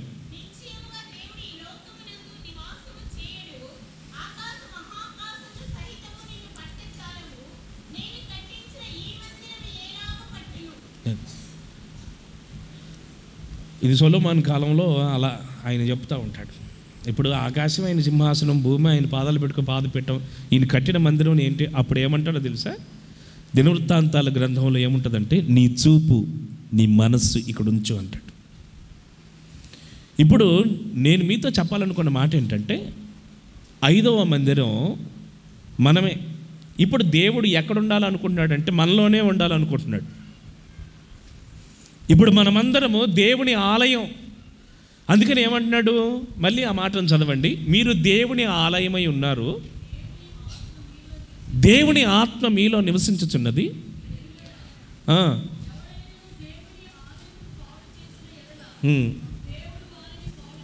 ఇప్పుడు నీ దేహమే దేవునికి. ఇప్పుడు దాన్ని నువ్వు పాడు చేయకూడదు. దేవుని ఆలయం ఎవరిప్పుడు? సంఘమే దేవుని ఆలయం. 5వదిగా సంఘమే దేవుని ఆలయం. ఇప్పుడు దేవుని ఆలయాన్ని పాడు చేయటం అంటే ఏంటి? అది తెలియాలి. చూపిస్తాను. నిర్గమాకాండం 7:21. నిర్గమాకాండము 7వ అధ్యాయము 21వ వచనం.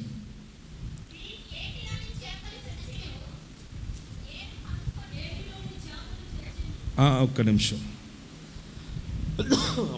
అయ్య బాబాయ్, లోపల నుండి అని వస్తుంది చూడండి. అది మార్కు సువార్తేనా మీరు చదివేది?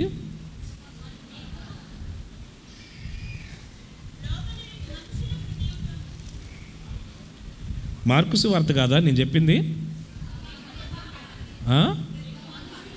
నిర్గమాకాండం కాదు నాన్న, మార్కు సువార్త 7:21.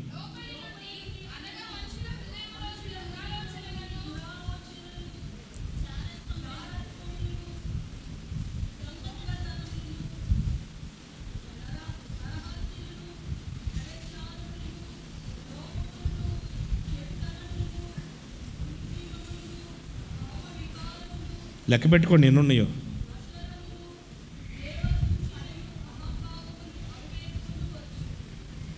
ఇవన్నీ లోపల నుండి వచ్చి మనిషిని అపవిత్రపరుస్తాయి. ఎన్ని ఉంటాయి ఇవన్నీ?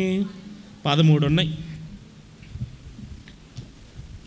నువ్వు తినే దాని వల్ల అపవిత్రం కావు, ఏదైనా తినొచ్చు. అట్లని తిరుపతి లడ్డూలు తెచ్చుకుని తినబాకండి. కర్పూరం వాసనతో అక్కడ దాకా వెళ్ళాల్సిన అవసరంలా. నువ్వు స్వీట్ కొట్లోకి వెళ్ళి బాలాజీ లడ్డు అని అడిగితే ఆడే ఇస్తాడు. ఇక్కడ ఉంటాయి. ఇట్లాగే ఒక ఆమె ఏమైనా తినొచ్చు అంటే తిరుపతిలో నుంచి లడ్డూలు తెప్పించుకొని 7 లడ్డూలు తెప్పించుకొని తినింది. 7 కొండలు ఉంటాయి కాబట్టి. విరోచనాలు కట్ట దిగినట్టు దిగింది, కృష్ణానది కట్ట దిగినట్టు. నీలో జారత్వం, వ్యభిచారం, కామకత్వం, లోభత్వం, అసూయలు, ద్వేషాలు ఇవన్నీ ఇది నీలో నిండిపోతే నీ హృదయం అపవిత్రం అయిపోతుంది. మన హృదయాన్ని పాడు చేసుకోకూడదు. చాలామంది ఏమంటారు తెలుసా, ఏమైందమ్మా ఎట్లా అయిపోతున్నాం ఏంటంటే, నా హృదయం ఇచ్చేసా అంటుంది. ఏమి ఇచ్చావమ్మా? ఆడి ముఖం అన్న చూపించంటే పగల చూస్తే రాత్రి కళ్ళకు వస్తాడు. పళ్ళు కళ్ళు తప్ప ఏమీ కనపడదు ఆడి దగ్గర. ఏం చూసి ఇష్టపడ్డావు అమ్మాయి అంటే ఆడి గెడ్డం చూసంట. ఆడే గెడ్డం రంగులో ఉన్నాడు. ఏం చూసి ఇష్టం? నా కళ్ళు పెట్టి చూడంటుంది. ఇంకా అంత భాగ్యం మాకు వద్దులే కానీ నా కూతురే పుట్టలేదు అనుకుంటాం, ఆడుతూనే బొమ్మంది వాళ్ళమ్మ. ఒక రోజున వాళ్ళమ్మకి ఆడు ఫోన్ చేసి, మీ అమ్మాయికి ఒంట్లో బాగాలేదు వచ్చి చూసుకోండి అంటే వెళ్ళి చూస్తే మంచం మీద దుప్పటి కప్పుకొని పడుకొని ఉంది. వెళ్ళి దుప్పటి తీసి చూస్తే తల నుంచి కాళ్ళ వరకు కత్తితో పొడిచి చంపేశాడు. ఇప్పుడు చూడాలి కళ్ళు పెట్టి.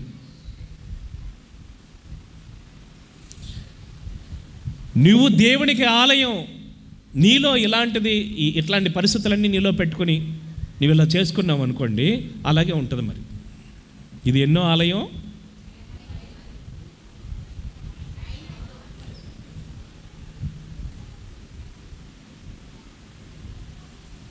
ఎన్నోది?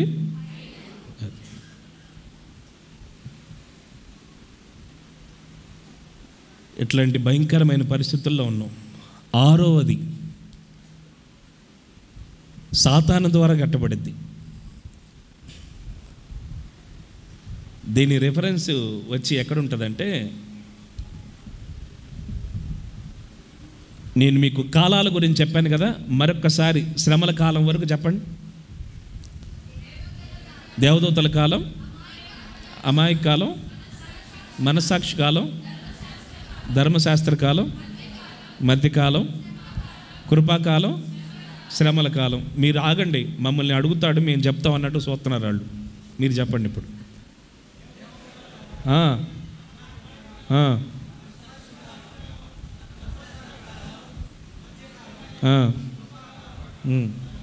అది ఇందాక నుంచి మామూలు కూడా అడగండి మేము చెప్తామని చూస్తున్నారులే. ఈ శ్రమల కాలం మహాశ్రమల కాలం అని 2 ఉంటాయి. 7 సంవత్సరాలు ఇవి.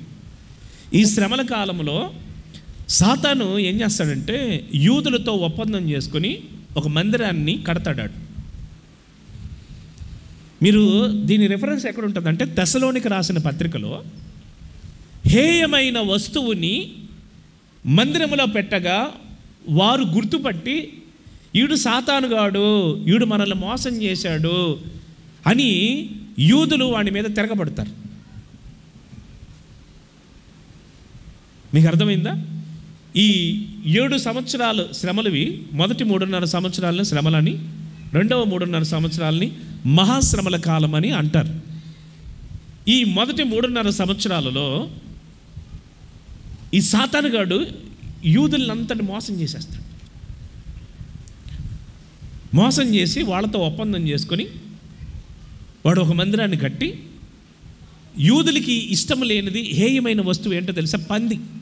అది తీసుకుని వచ్చి ఆ పందిని ఆ దేవాలయంలో పెట్టినప్పుడు యూదులకు అర్థమైపోద్ది, పందిని మనం ఆరాధించం కదా, పందిని తీసుకొచ్చి గుళ్ళో పెట్టాడేంటి అంటే వీడు దేవుడు కాదు, అంత్యక్రీస్తు వీడు సాతానుగాడు వీడు అని.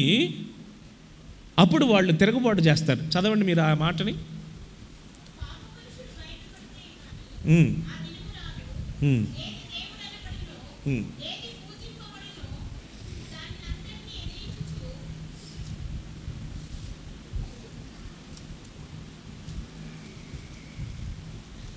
హేయ వస్తువు తీసుకుని వచ్చి అక్కడ పెట్టినప్పుడు వారు తిరుగుబాటు చేస్తారు. దేవాలయంలో హేయ వస్తువుని తీసుకుని వచ్చి పెట్టేస్తారు వాళ్ళు. యూదులు అప్పుడు చూసి వాళ్ళు లబోదిబోని కొట్టుకుని, ఒరే బాబో ఈడు సాతానుగాడిలాగా ఉన్నాడు, మన దేవుడిని. ఇప్పుడు మన దేవుడు ఎవరు? పందా? ఎవరండి మన దేవుడు? మాట్లాడరే? మన దేవుడు ఎవరో ఊరు ఎవరికి తెలీదా? మరి ఆ మోడు మాట్లాడడానికి ఏం పోయే కాలం?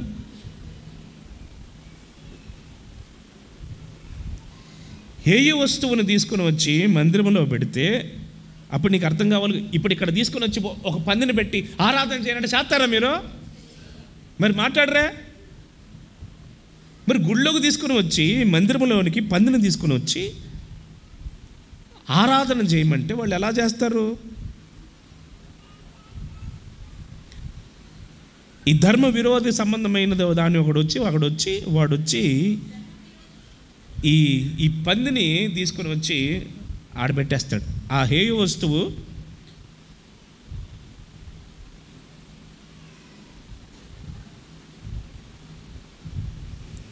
ఈ తెసలోనికి రాసిన పత్రికలోనే ఉంటుంది. తర్వాత మీరు దాన్ని ఒకసారి మీరు చూడండి.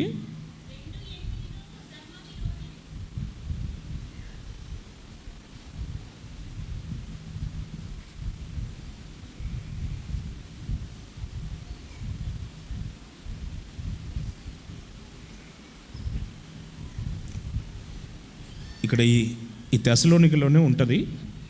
నేనేం చెప్పాను ఇందాక మీకు? హేయ వస్తువుని ఒకటి తీసుకుని వచ్చి ఆ గుళ్ళో పెడతాడు.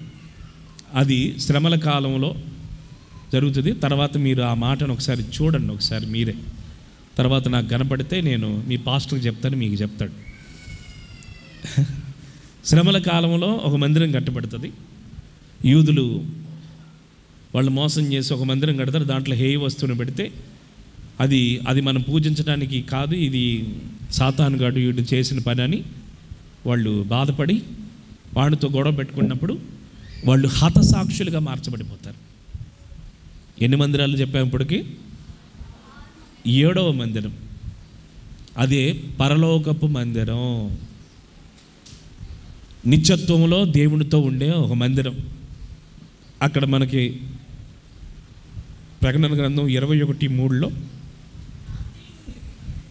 రాత్రి పగలు కాదమ్మా, దేవుని నివాసం మనుషులతో కూడా ఉంటుంది. ఇది ఒక మందిరంగా ఆడికి వెళ్ళిన తర్వాత మీరు ఇంకా మందిరం అన్న మాటే ఉంది. ప్రకటన గ్రంథం 21వ అధ్యాయంలో మీరు చదివితే అక్కడ మనం చూచుటకు ఏమి కనపడలేదు. ఆ పట్టణములో దేవాలయం ఉన్నది, ఆ దేవాలయం యేసు ప్రభువే అని ప్రకటన గ్రంథంలో మీరు చదువుకొని వచ్చును. మీరు 21 చదవండి. ప్రకటన గ్రంథం 21.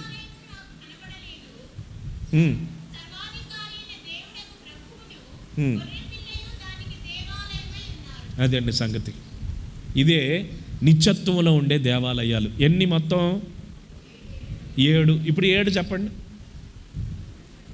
ప్రత్యక్ష గుడారం, సొలొమోను కట్టిన మందిరం, జెరుబ్బాబెలు కట్టిన మందిరం, హేరోదురాజు కట్టిన మందిరం, సంఘమే ఒక మందిరం, సాతాను ద్వారా కట్టబడిన మందిరం, పరలోకంలో ఒక మందిరం.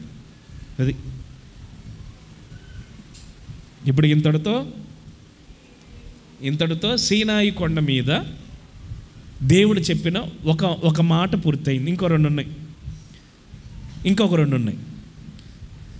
ఇంకొక రెండు ఏంటంటే, దేవుడు యాజకత్వపు సేవను, పరలోక సంబంధమైన యాజకత్వపు సేవను వారు చేస్తారు అని మీరు ఇందాక హెబ్రీయులకు రాసిన పత్రికలో చదువుకున్నారు 8లోనేనా?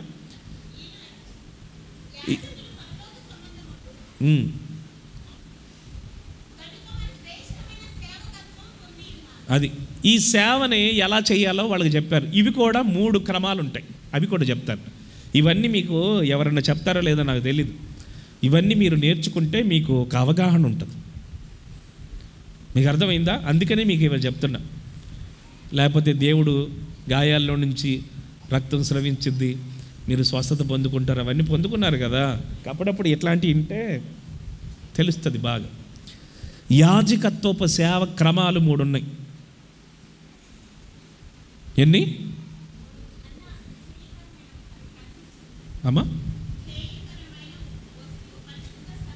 దానియేలు గ్రంథమా? అది హేయ వస్తువు కనపడిందంట. చూడండి, మత్తయి సువార్త 24వ అధ్యాయం 15.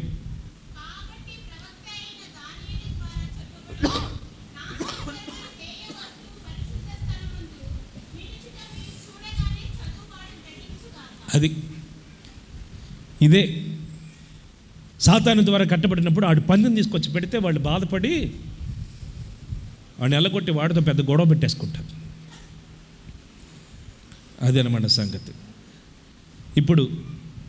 ఇప్పుడు మోషేకి సీనాయి కొండ మీద చెప్పిన రెండవ మాట యాజకత్వపు సేవ ఎలా చేయాలి, ఏం చేయాలని చెప్పున్నాడు. అవి 3 క్రమాలు అంటారు. క్రమాలు అవి యాజకత్వపు క్రమములు 3. ఎన్ని? 3. మొదటిది అహరోను క్రమము, 2 మెల్కీషెదకు క్రమము, 3 ఉపదేశ క్రమము. నా మాటలు మీకు అర్థమవుతున్నాయా? ఏమా? అసలు సేవ ఎట్లా ఉంది, బందిరాలు ఏంటి, ఎక్కడ ఏమున్నాయి, ఇవన్నీ మీరు తెలుసుకుంటే మంచి అవగాహన మీకు కలుగుతుంది. అది మొట్టమొదటిది ఏంటిది? అహరోను క్రమం. నేను మీకు వివరించి చెప్తాను. అహరోను క్రమం అంటే అది వంశావళితో కూడిన సేవ. అహరోను క్రమము అంటే ఏంటి చెప్పండి? ఇప్పుడు పాస్టర్ గారు ఉన్నారు, ఆయన చచ్చిపోయాడు అనుకో, నెక్స్ట్ సేవ ఎవరు? వాళ్ళ కొడుకు. వాడికి పిలుపు దర్శనం ఏముండదు. వాడు తాగుబోతూ, వ్యభిచారి, దొంగ, లోభి, నరహంతకుడు, ఎవడైనా సరే. అర్థమైంది ఇప్పుడు మీకు? అహరోను క్రమపు సేవ అంటే అది ఏంటంటే తన వంశం తర్వాత వంశం తర్వాత వంశం, వాళ్ళు పక్కన ఉన్న వాళ్ళు చేసుకోవడమే. ఎవరంటే మా అబ్బాయి చేస్తాడు సేవ అంటారు. మరి ఆ లెక్కలో మన మినిస్ట్రీ ఇప్పుడు యేసన్న గారి తర్వాత ఎవరికి రావాలి? మరి వాళ్ళ పిల్లలు. మరి పిల్లలేరి? మరి అబ్రహాం పాస్టర్ గారికి సంబంధం ఏంటి? యేసన్న గారికి అబ్రహాం పాస్టర్కి సంబంధం ఏంటి అసలు? ఈయనేమో ఆంధ్ర, ఆయన కర్ణాటక. మీకు అర్థమైందా? ఇప్పుడు సేవ యొక్క విధానం ఏంటి, ఈ పరిచర్యలు ఎలా జరుగుతున్నాయి, అవన్నీ మీకు తెలియాలని చెప్తున్నాను. ఇవన్నీ నేను మీకు ఇప్పుడు పరిచర్యలు, ఇప్పుడు ప్రపంచమంతా పరిచర్యలన్నీ ఎలా జరుగుతున్నాయంటే, వాళ్ళు ఫాదర్ చేస్తారు, వాళ్ళు 4 ఫాదర్స్ చేస్తారు, వాళ్ళ 4 ఫాదర్స్. అర్థమైందా? వాళ్ళ తాతలు వాళ్ళ సేవే అది. వాడికి ఒక పిలుపు, ఒక దర్శనం, పాడు ఏముండదు ఇంకా వాళ్ళకి. అర్థమైందా మీకు? దీనిని ఏమంటారంటే అహరోను క్రమపు సేవ. మీరు బైబిల్లో మీరు చదువుకుంటే అహరోను పిలువబడినట్లుగా మీరు పిలువబడాలి అని ఉంటుంది. పిలుపు కరెక్టే, అవన్నీ కరెక్టే. ఆ పిలుపుని మీరు కాపాడుకోవాలి, బాగుండాలి, వాటికి అర్పణలు అర్పించాలి, ఇవన్నీ ఉంటుంది. అయితే నేను మీతో చెప్పాలనుకున్నది ఏంటంటే, ఈ సేవే కానీ ఈ సేవ ద్వారా మనుషులు సంపూర్ణులు అవ్వరు. మీకు అర్థమైందా? అర్థం కాలేదా? అర్థం కాలే, చెప్తాను చూడండి. ఇది దర్శనం లేకుండా, పిలుపు లేకుండా వాడు వచ్చి సేవ చేసి, వాడు రోజుకో దాని దగ్గర పడుకొని, అక్కడ దొంగతనాలు చేసుకుని, ఇక్కడ సినిమాలకు వెళ్ళి ఇటంతా చేసుకొని, వాడు వచ్చి నీ నెత్తి మీద వచ్చి చేయి పెట్టాడు అనుకో, ఉంటుందా? వాళ్ళలాగా మీరు కూడా. ఇప్పుడు అర్థమైందా అహరోను క్రమ సేవ అంటే ఏంటో? అది ఆడికి ఒక పిలుపు, దర్శనం, పాడు ఏముండదు ఇక. రెండవది మెల్కీషెదకు క్రమం. ఇది సేవ, మెల్కీషెదకు క్రమం సేవ. ఈ సేవ ఏంటి అని అంటే దీనికి ఒక రిఫరెన్స్ ఉంది. ఆ రిఫరెన్స్ని నేను చూపిస్తాను. అన్నిటికీ రిఫరెన్స్లు ఉన్నాయి కానీ కొన్ని చూపించలేను, కొన్ని మాత్రం అవసరమైన మట్టికి మాత్రమే చూపిస్తా. ఇది హెబ్రీలకు రాసిన పత్రిక 7వ అధ్యాయము మొదటి కొన్ని మాటలు చదువుతారు.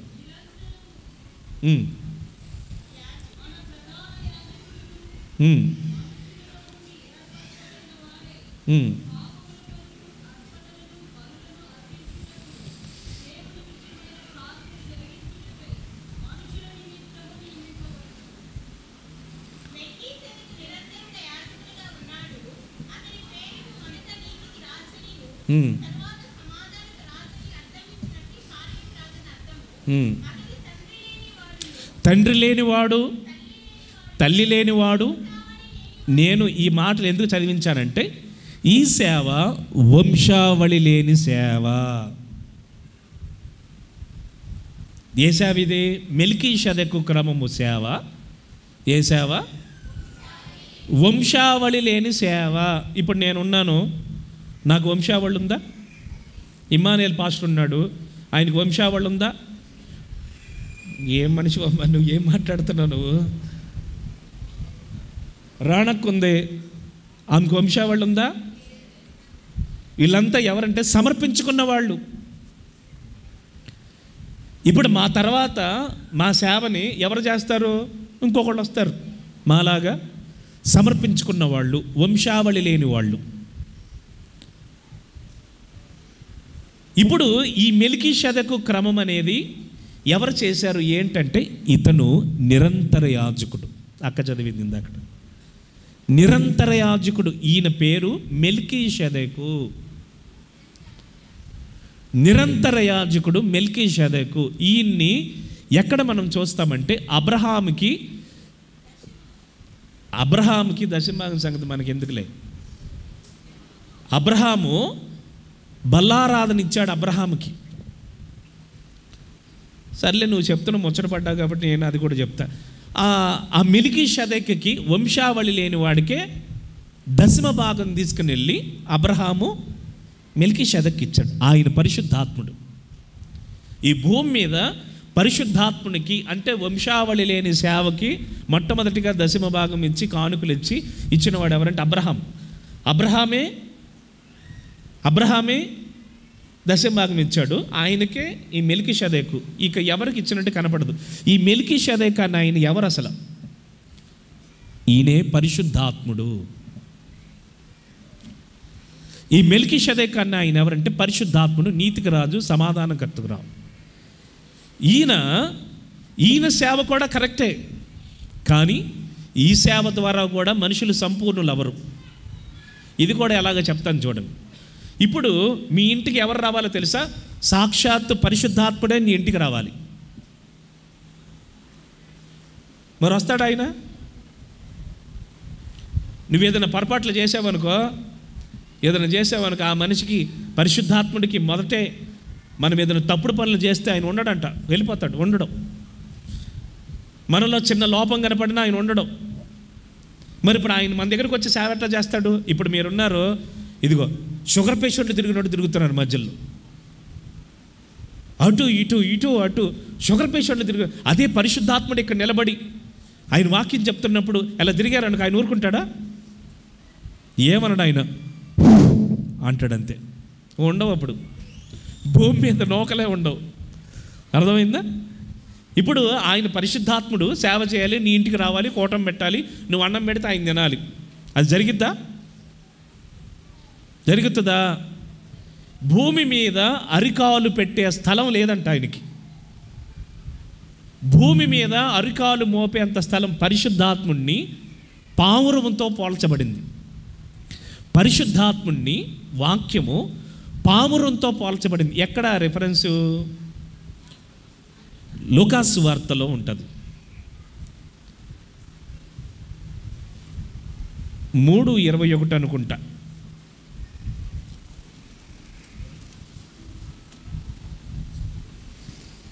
ప్రజలందరూ బాప్తిస్మం పొందుతుండగా యేసు కూడా బాప్తిస్మం పొంది ప్రార్థన చేయించుండగా ఆకాశము తెరవబడి, అదిగోండి శరీరాకారం అనే పావురాకారముతో పరిశుద్ధాత్ముడు పావురంలాగా ఆయన మీదకి దిగి వచ్చాడు. ఇదే మాటని ఆది కాండంలోకి మీరు వచ్చి చదివితే, నోవాహు కాలంలో నోవాహు కాలంలో జలప్రళయం కలిగింది. ఆకాశం నుంచి వర్షం, భూమి నుంచి అగాధ తూములు అన్నీ తెరవబడినప్పుడు ఆ నీళ్లు ఇంకుతూ వచ్చాయి. మళ్ళీ వచ్చినప్పుడు ఆయన ఏం చేశాడంటే, ఒక పావురాన్ని ఓడలో నుంచి బయటకు వదిలాడు. అది వెలుపలకు వచ్చి పావురపు కాలు ఎంతండి? పావురపు కాలు ఎంత ఉంటుంది?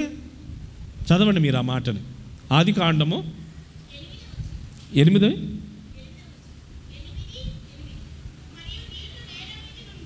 ఆదికాండం 8వ అధ్యాయం 8వ వచనం.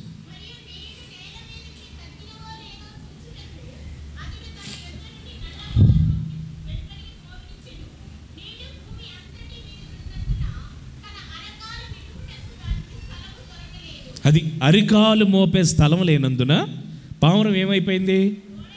వాడలోనికి మరలా వెళ్ళిపోయింది. ప్రియమైన దేవుని బిడ్డలారా, అరికాలు మోపే స్థలం లేదంటే మరి అహరోను క్రమం కరెక్టే, పిలుపు ఉంది, దర్శనం ఉంది. కానీ ఆ సేవ ద్వారా వాళ్ళు అర్పించే అర్పణల ద్వారా ఆ సేవ ఎట్లా తెలుసా? అహరోను క్రమం సేవ ఏంటనుకో, నువ్వేదైనా పాపం చేసావనుకో, పెద్ద పాపం చేస్తే పెద్ద బలి, చిన్న పాపం చేస్తే చిన్న బలి. రోజుకో పావురం, నువ్వు చిన్న పాపం చేసుకో, పావురం తీసుకొచ్చి బలి అర్పించాలి. పెద్ద పాపం చేసావనుకో, దూడను తీసుకొచ్చి బలించాలి. ఇంకేదైనా చేసావనుకో, గొర్రెని తీసుకొచ్చి బలించాలి. అది పాపాలు కప్పబడతాయి కానీ క్షమించబడ్డం. అవన్నీ రిఫరెన్సులు ఉన్నాయి. రెండవది, మెల్కీషెదెకు క్రమపు సేవ కరెక్టే కానీ సాక్షాత్తు పరిశుద్ధాత్ముడే నీ ఇంటికి రావాలి, అది జరగదు. మూడవది ఉపదేశ క్రమము. ఈ మెల్కీషెదెకులోనే, అంటే వంశావళి లేని సేవలోనే, ఈ వంశావళి లేని ఈ సేవలోనే ఇది ఏది మారిందంటే ఉపదేశ క్రమముగా మారింది. ఇది ఏంటో తెలుసా? పరిశుద్ధాత్ముడితో యేసు ప్రభు ఒడంబడిక చేశాడు. ప్రమాణపూర్వకమైన పరిచర్య. హెబ్రీయులకు రాసిన పత్రికలో ఉంటుంది ఈ మాట. ఈ ఉపదేశ క్రమాన్ని ఏమంటారంటే ప్రమాణపూర్వకమైన పరిచర్య. ఈ ప్రమాణపూర్వకమైన పరిచర్య యేసు ప్రభు పరిశుద్ధాత్ముడితో ఈ యాజకత్వం యేసు ప్రభు ఆయనతో ప్రమాణం చేసి ఈ యాజకత్వాన్ని జరిగించినట్లుగా మీరు పరిశుద్ధ గ్రంథంలో చదవచ్చును. ఈ సేవని ప్రమాణపూర్వకమైన పరిచర్య అంటారు.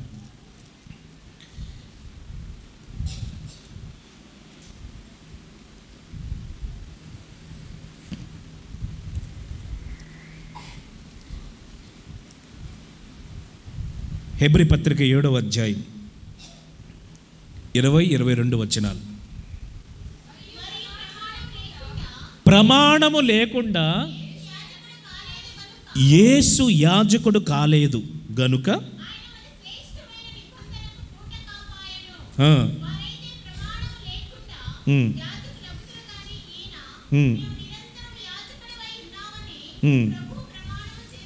ఇరవై 24వ వాక్యములో మీరు చదువుకుంటే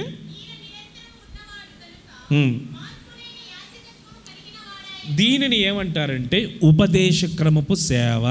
అంటే పరిశుద్ధాత్ముడు ఇప్పుడు ఎవరి మీదకి దిగుతాడంటే యేసు ప్రభు మీదకి వస్తాడు.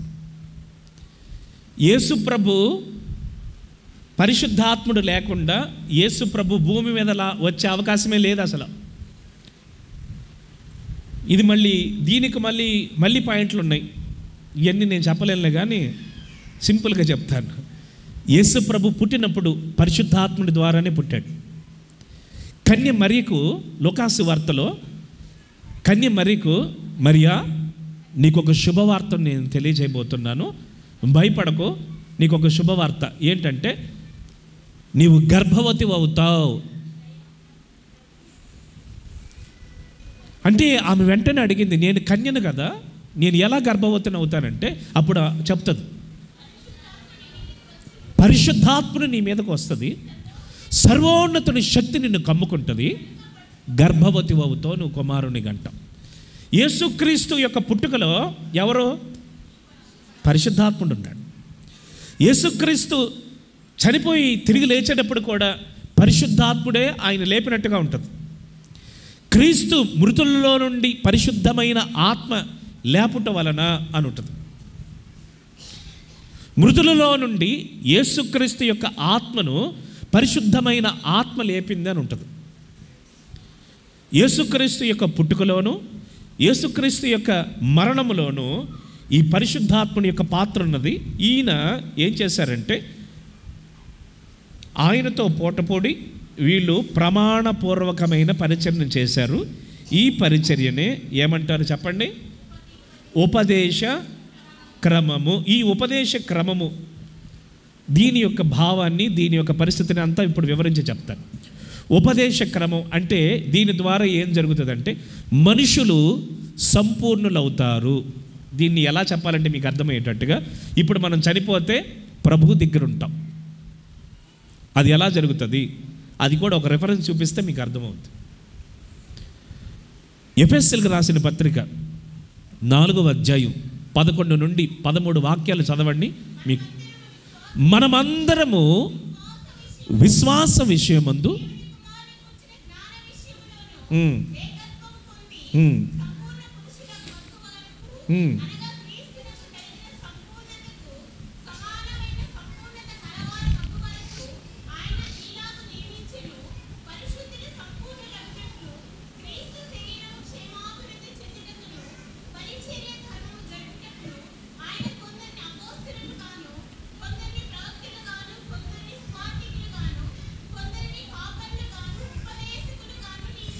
ఈ సేవకుల ద్వారా, ఈ సేవకులు ఉపదేశ క్రమంలో సేవ చేస్తున్నారు. ఈ సేవకులలో అపోస్తులు ఉన్నారు, ప్రవక్తలు ఉన్నారు, సువార్తికులు ఉన్నారు, కాపరులు ఉన్నారు, ఉపదేశకులు ఉన్నారు. ఇక్కడ అందరూ ఉపదేశం చెప్పలేరు, అందరూ సువార్త చెప్పలేరు. వీళ్ళు ఒక్కొక్కరిలో ఒక్కొక్క లక్షణం ఉంటుంది. ఈ 5 ఉద్యోగస్తులు వీళ్ళు ఎవరంటే సేవకులు. వీళ్ళ ద్వారా సంఘం ఏమవుతుంది? క్షేమాభివృద్ధి చెందుతుంది. పరిశుద్ధులందరూ ఏమవుతారు? సంపూర్ణులు అవుతారు. సంపూర్ణులు అవ్వటం అంటే ఏంటంటే మనమందరం చనిపోయి దేవుడి దగ్గర కనబడతాం.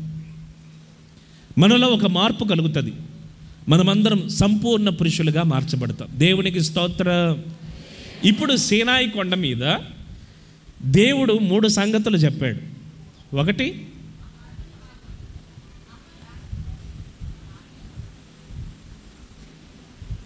ఏ మనుషులరా బాబా, ఈ సీనాయి కొండ మీద దేవుడు ఏం చేశాడంటే మొట్టమొదటిగా మందిరాన్ని ఎలా కట్టమన్నాడో చెప్పాడు. రెండవది, కూర్చుని ఆవులించుకుంటే ఎప్పుడు చెప్పని ఇంటి అట్టాగా ఉంటుంది. సీనాయి కొండ మీద ఒకటి, మందిరాలను ఎలా కట్టాలో చెప్పాడు. 2, సేవ ఎలా చేయాలో చెప్పాడు. 3, రాతి పలకల్ని ఇచ్చాడు. ఆ రాతి పలకలే 10 కమాండ్మెంట్స్ అంటారు. 10 ఆజ్ఞలు కలిగిన రాతి పలకలు ఇచ్చాడు. దాంతోపాటు ధర్మశాస్త్రాన్ని ఇచ్చాడు. అప్పుడు దాకా పాత నిబంధన భక్తులకి అప్పుడు దాకా ధర్మశాస్త్రం అనేది బైబిల్ లేదు. అప్పుడు ఎలా నడుచుకోవాలో, ఏం చేయాలో ధర్మశాస్త్రాన్ని ఇచ్చాడు. ఈ ధర్మశాస్త్రంలో ఏముంది? 10 ఆజ్ఞలు ఏమున్నాయి? 10 ఆజ్ఞలు తెలుసా మీకు?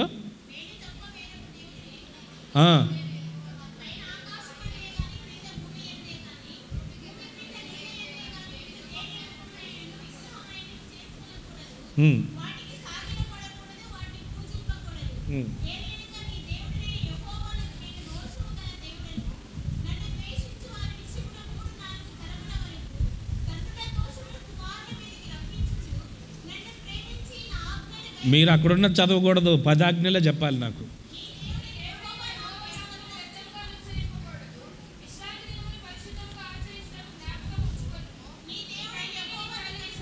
ఒకళ్ళు చదవండి అమ్మ, ఒకళ్ళు చదవండి.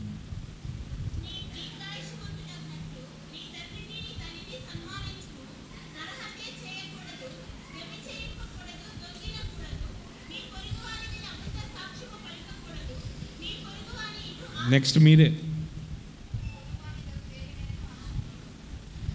10 ఆజ్ఞలు చూసి చదువుతున్నారు మీరు, సిగ్గు. మా దగ్గరికి రండి, చిన్నపిల్లలు చెప్తారు ఆ సైజు. మీకు వచ్చారు అసలు 10 ఆజ్ఞలు అంటే తెలుసా మీకు? నువ్వే దానికి ఆనుకొని కూర్చున్నావు కదా, 10 ఆజ్ఞలు తెలుసా నీకు? సండే స్కూల్ ఎవరు ఇక్కడ? సండే స్కూల్ టీచర్ ఉన్నదా? 10 ఆజ్ఞలు ఎవరైనా పిల్లలకు నేర్పించారా? చెప్పమని ఒక్కళ్ళ చేత చెప్పించు. నువ్వు చెప్పు, కనీసం చెప్పు. వినపడతల్లా. దొంగిలించకూడదు, వ్యభిచరించకూడదు, పొరుగువాడిని ఆశించకూడదు, అబద్ధమైనది నీ వాళ్ళ పక్క నుంచి వాళ్ళ గురించి అబద్ధంగా నువ్వు చెప్పకూడదు. ఇది ఈ 10 ఆజ్ఞల్ని దేవుడు ఇచ్చాడు. సీనాయి కొండ మీద దేవుడు 3 అనుభవాలు. 1 మందిరం ఎలా కట్టాలో చెప్పాడు, 2 సేవ ఎలా చేయాలో చెప్పాడు, 3 రాతి పలకలు ఆజ్ఞలు ఇచ్చాడు మనకి. మనము ఇప్పుడు మీరు ఆరోగ్యవంతులుగా ఆయుష్మంతులుగా ఉండాలంటే ఏం చేయాలో తెలుసా? నీ తల్లిదండ్రులను సన్మానించమని చెప్పాడు. నీ పొరుగువాడి మీద అబద్ధంగా పలకకూడదని చెప్పాడు, దొంగిలించకూడదని చెప్పాడు, వ్యభిచరించకూడదని చెప్పాడు, నరహత్య చేయకూడదు. ఇట్లాగా 10 ఆజ్ఞలు ఇచ్చున్నాడు అనమాట. ఇది మనల్ని అనుసరించమని చెప్పున్నాడు. అదే ఇక్కడ ఉన్నది జరిగిందనమాట. దేవుడు ఈ మాటలు మీ వినికిడిలో ఫలభరితంగా మార్చునుగాక. రాసుకున్న వాళ్ళు ఎవరైనా ఉంటే వాళ్ళ దగ్గర చూసుకుని కొంచెం చూసి రాసుకుని ఒకసారి మళ్ళీ రిఫర్ చేసుకోండి. అందరూ తల్ల వంచండి. మీ పాస్టర్ గారు 12 గంటల ముగించమన్నారు, 13 నిమిషాలు అయిపోయింది అప్పటికే. అందరూ తల్ల వంచండి, చిన్న ప్రార్థన చేసుకుందాం.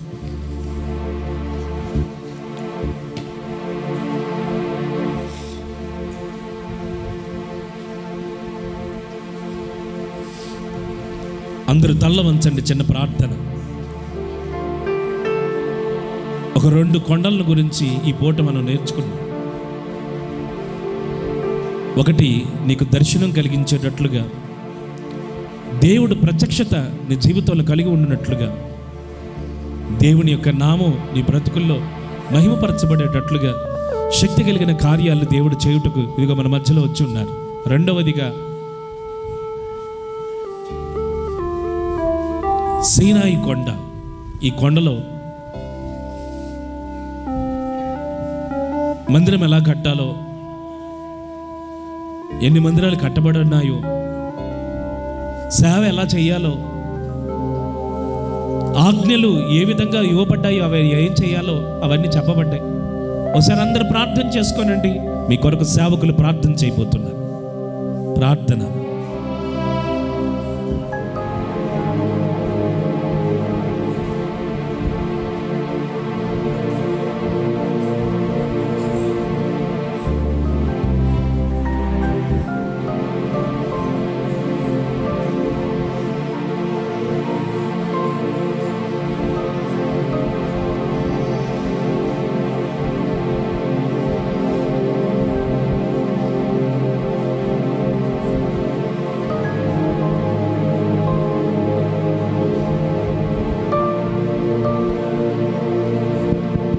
మహాపరిశుద్ధుడా, ప్రేమ కలిగిన తండ్రి, జీవాధిపతి యేసయ్యా, నీ పరిశుద్ధమైన నామానికి స్తోత్రాలు తండ్రి. యేసయ్యా, ఈ మాసంలో ఈ చివరి పునరుద్ధరణ ఆరాధనను ఉదయకాలం నుండి ఈ సమయం వరకు కూడా మీరు ఆశీర్వాదకరంగా నడిపించినందుకే స్తుతి చెల్లిస్తున్నాము తండ్రి. యేసయ్యా, నీ సన్నిధిలో పాడిన పాటల ద్వారాను చెప్పబడిన సాక్ష్యాల మూలముగా ఆత్మ ఆరాధన ద్వారా మీ నామానికి మహిమ తెచ్చుకున్నందుకే స్తుతి చెల్లిస్తున్నాము తండ్రి. నీకు స్తోత్రమునైనా అయా, ఈ మాసం చివరి వరకు కూడానైనా మీ రెక్కలు చాపి మమ్మల్ని కాపాడి తండ్రి బలపరిచి మీ రెక్కల నీడలో ఉన్నటువంటి ఆశ్రయాన్ని, నెమ్మదిని మేము పొందుకునేటట్లుగా యేసయ్యా చూపిన దయ కొరకై మీకు స్తుతి చెల్లిస్తున్నాము తండ్రి. నీ దాసునినైనా నీ సిలువ చాటును మరుగుపరుచుకొని అయ్యా, మాకు కావాల్సినటువంటి వాక్కులను మీరు అందించినందుకై, అయ్యా ఉపదేశాన్ని మీరు అందించినందుకే స్తుతి చెల్లిస్తున్నాము తండ్రి. యేసయ్యా, అయ్యా మీ యందు నమ్మికే ఉంచువారు నైనా కదలక నిత్యము నిలుచు సియోను కొండవలే ఉంటారు అని తండ్రి మీరు లేఖనాలను ఆధారము చేసుకొని మాట్లాడుతూ వచ్చారు నైనా. ఎక్కలేనంత ఎత్తైన కొండపైకి అయా దావీదు ఎక్కాలని ఎంతో ఆశపడి ఉండగా తండ్రి అయా తను మీరు ఎక్కించారయ్యా.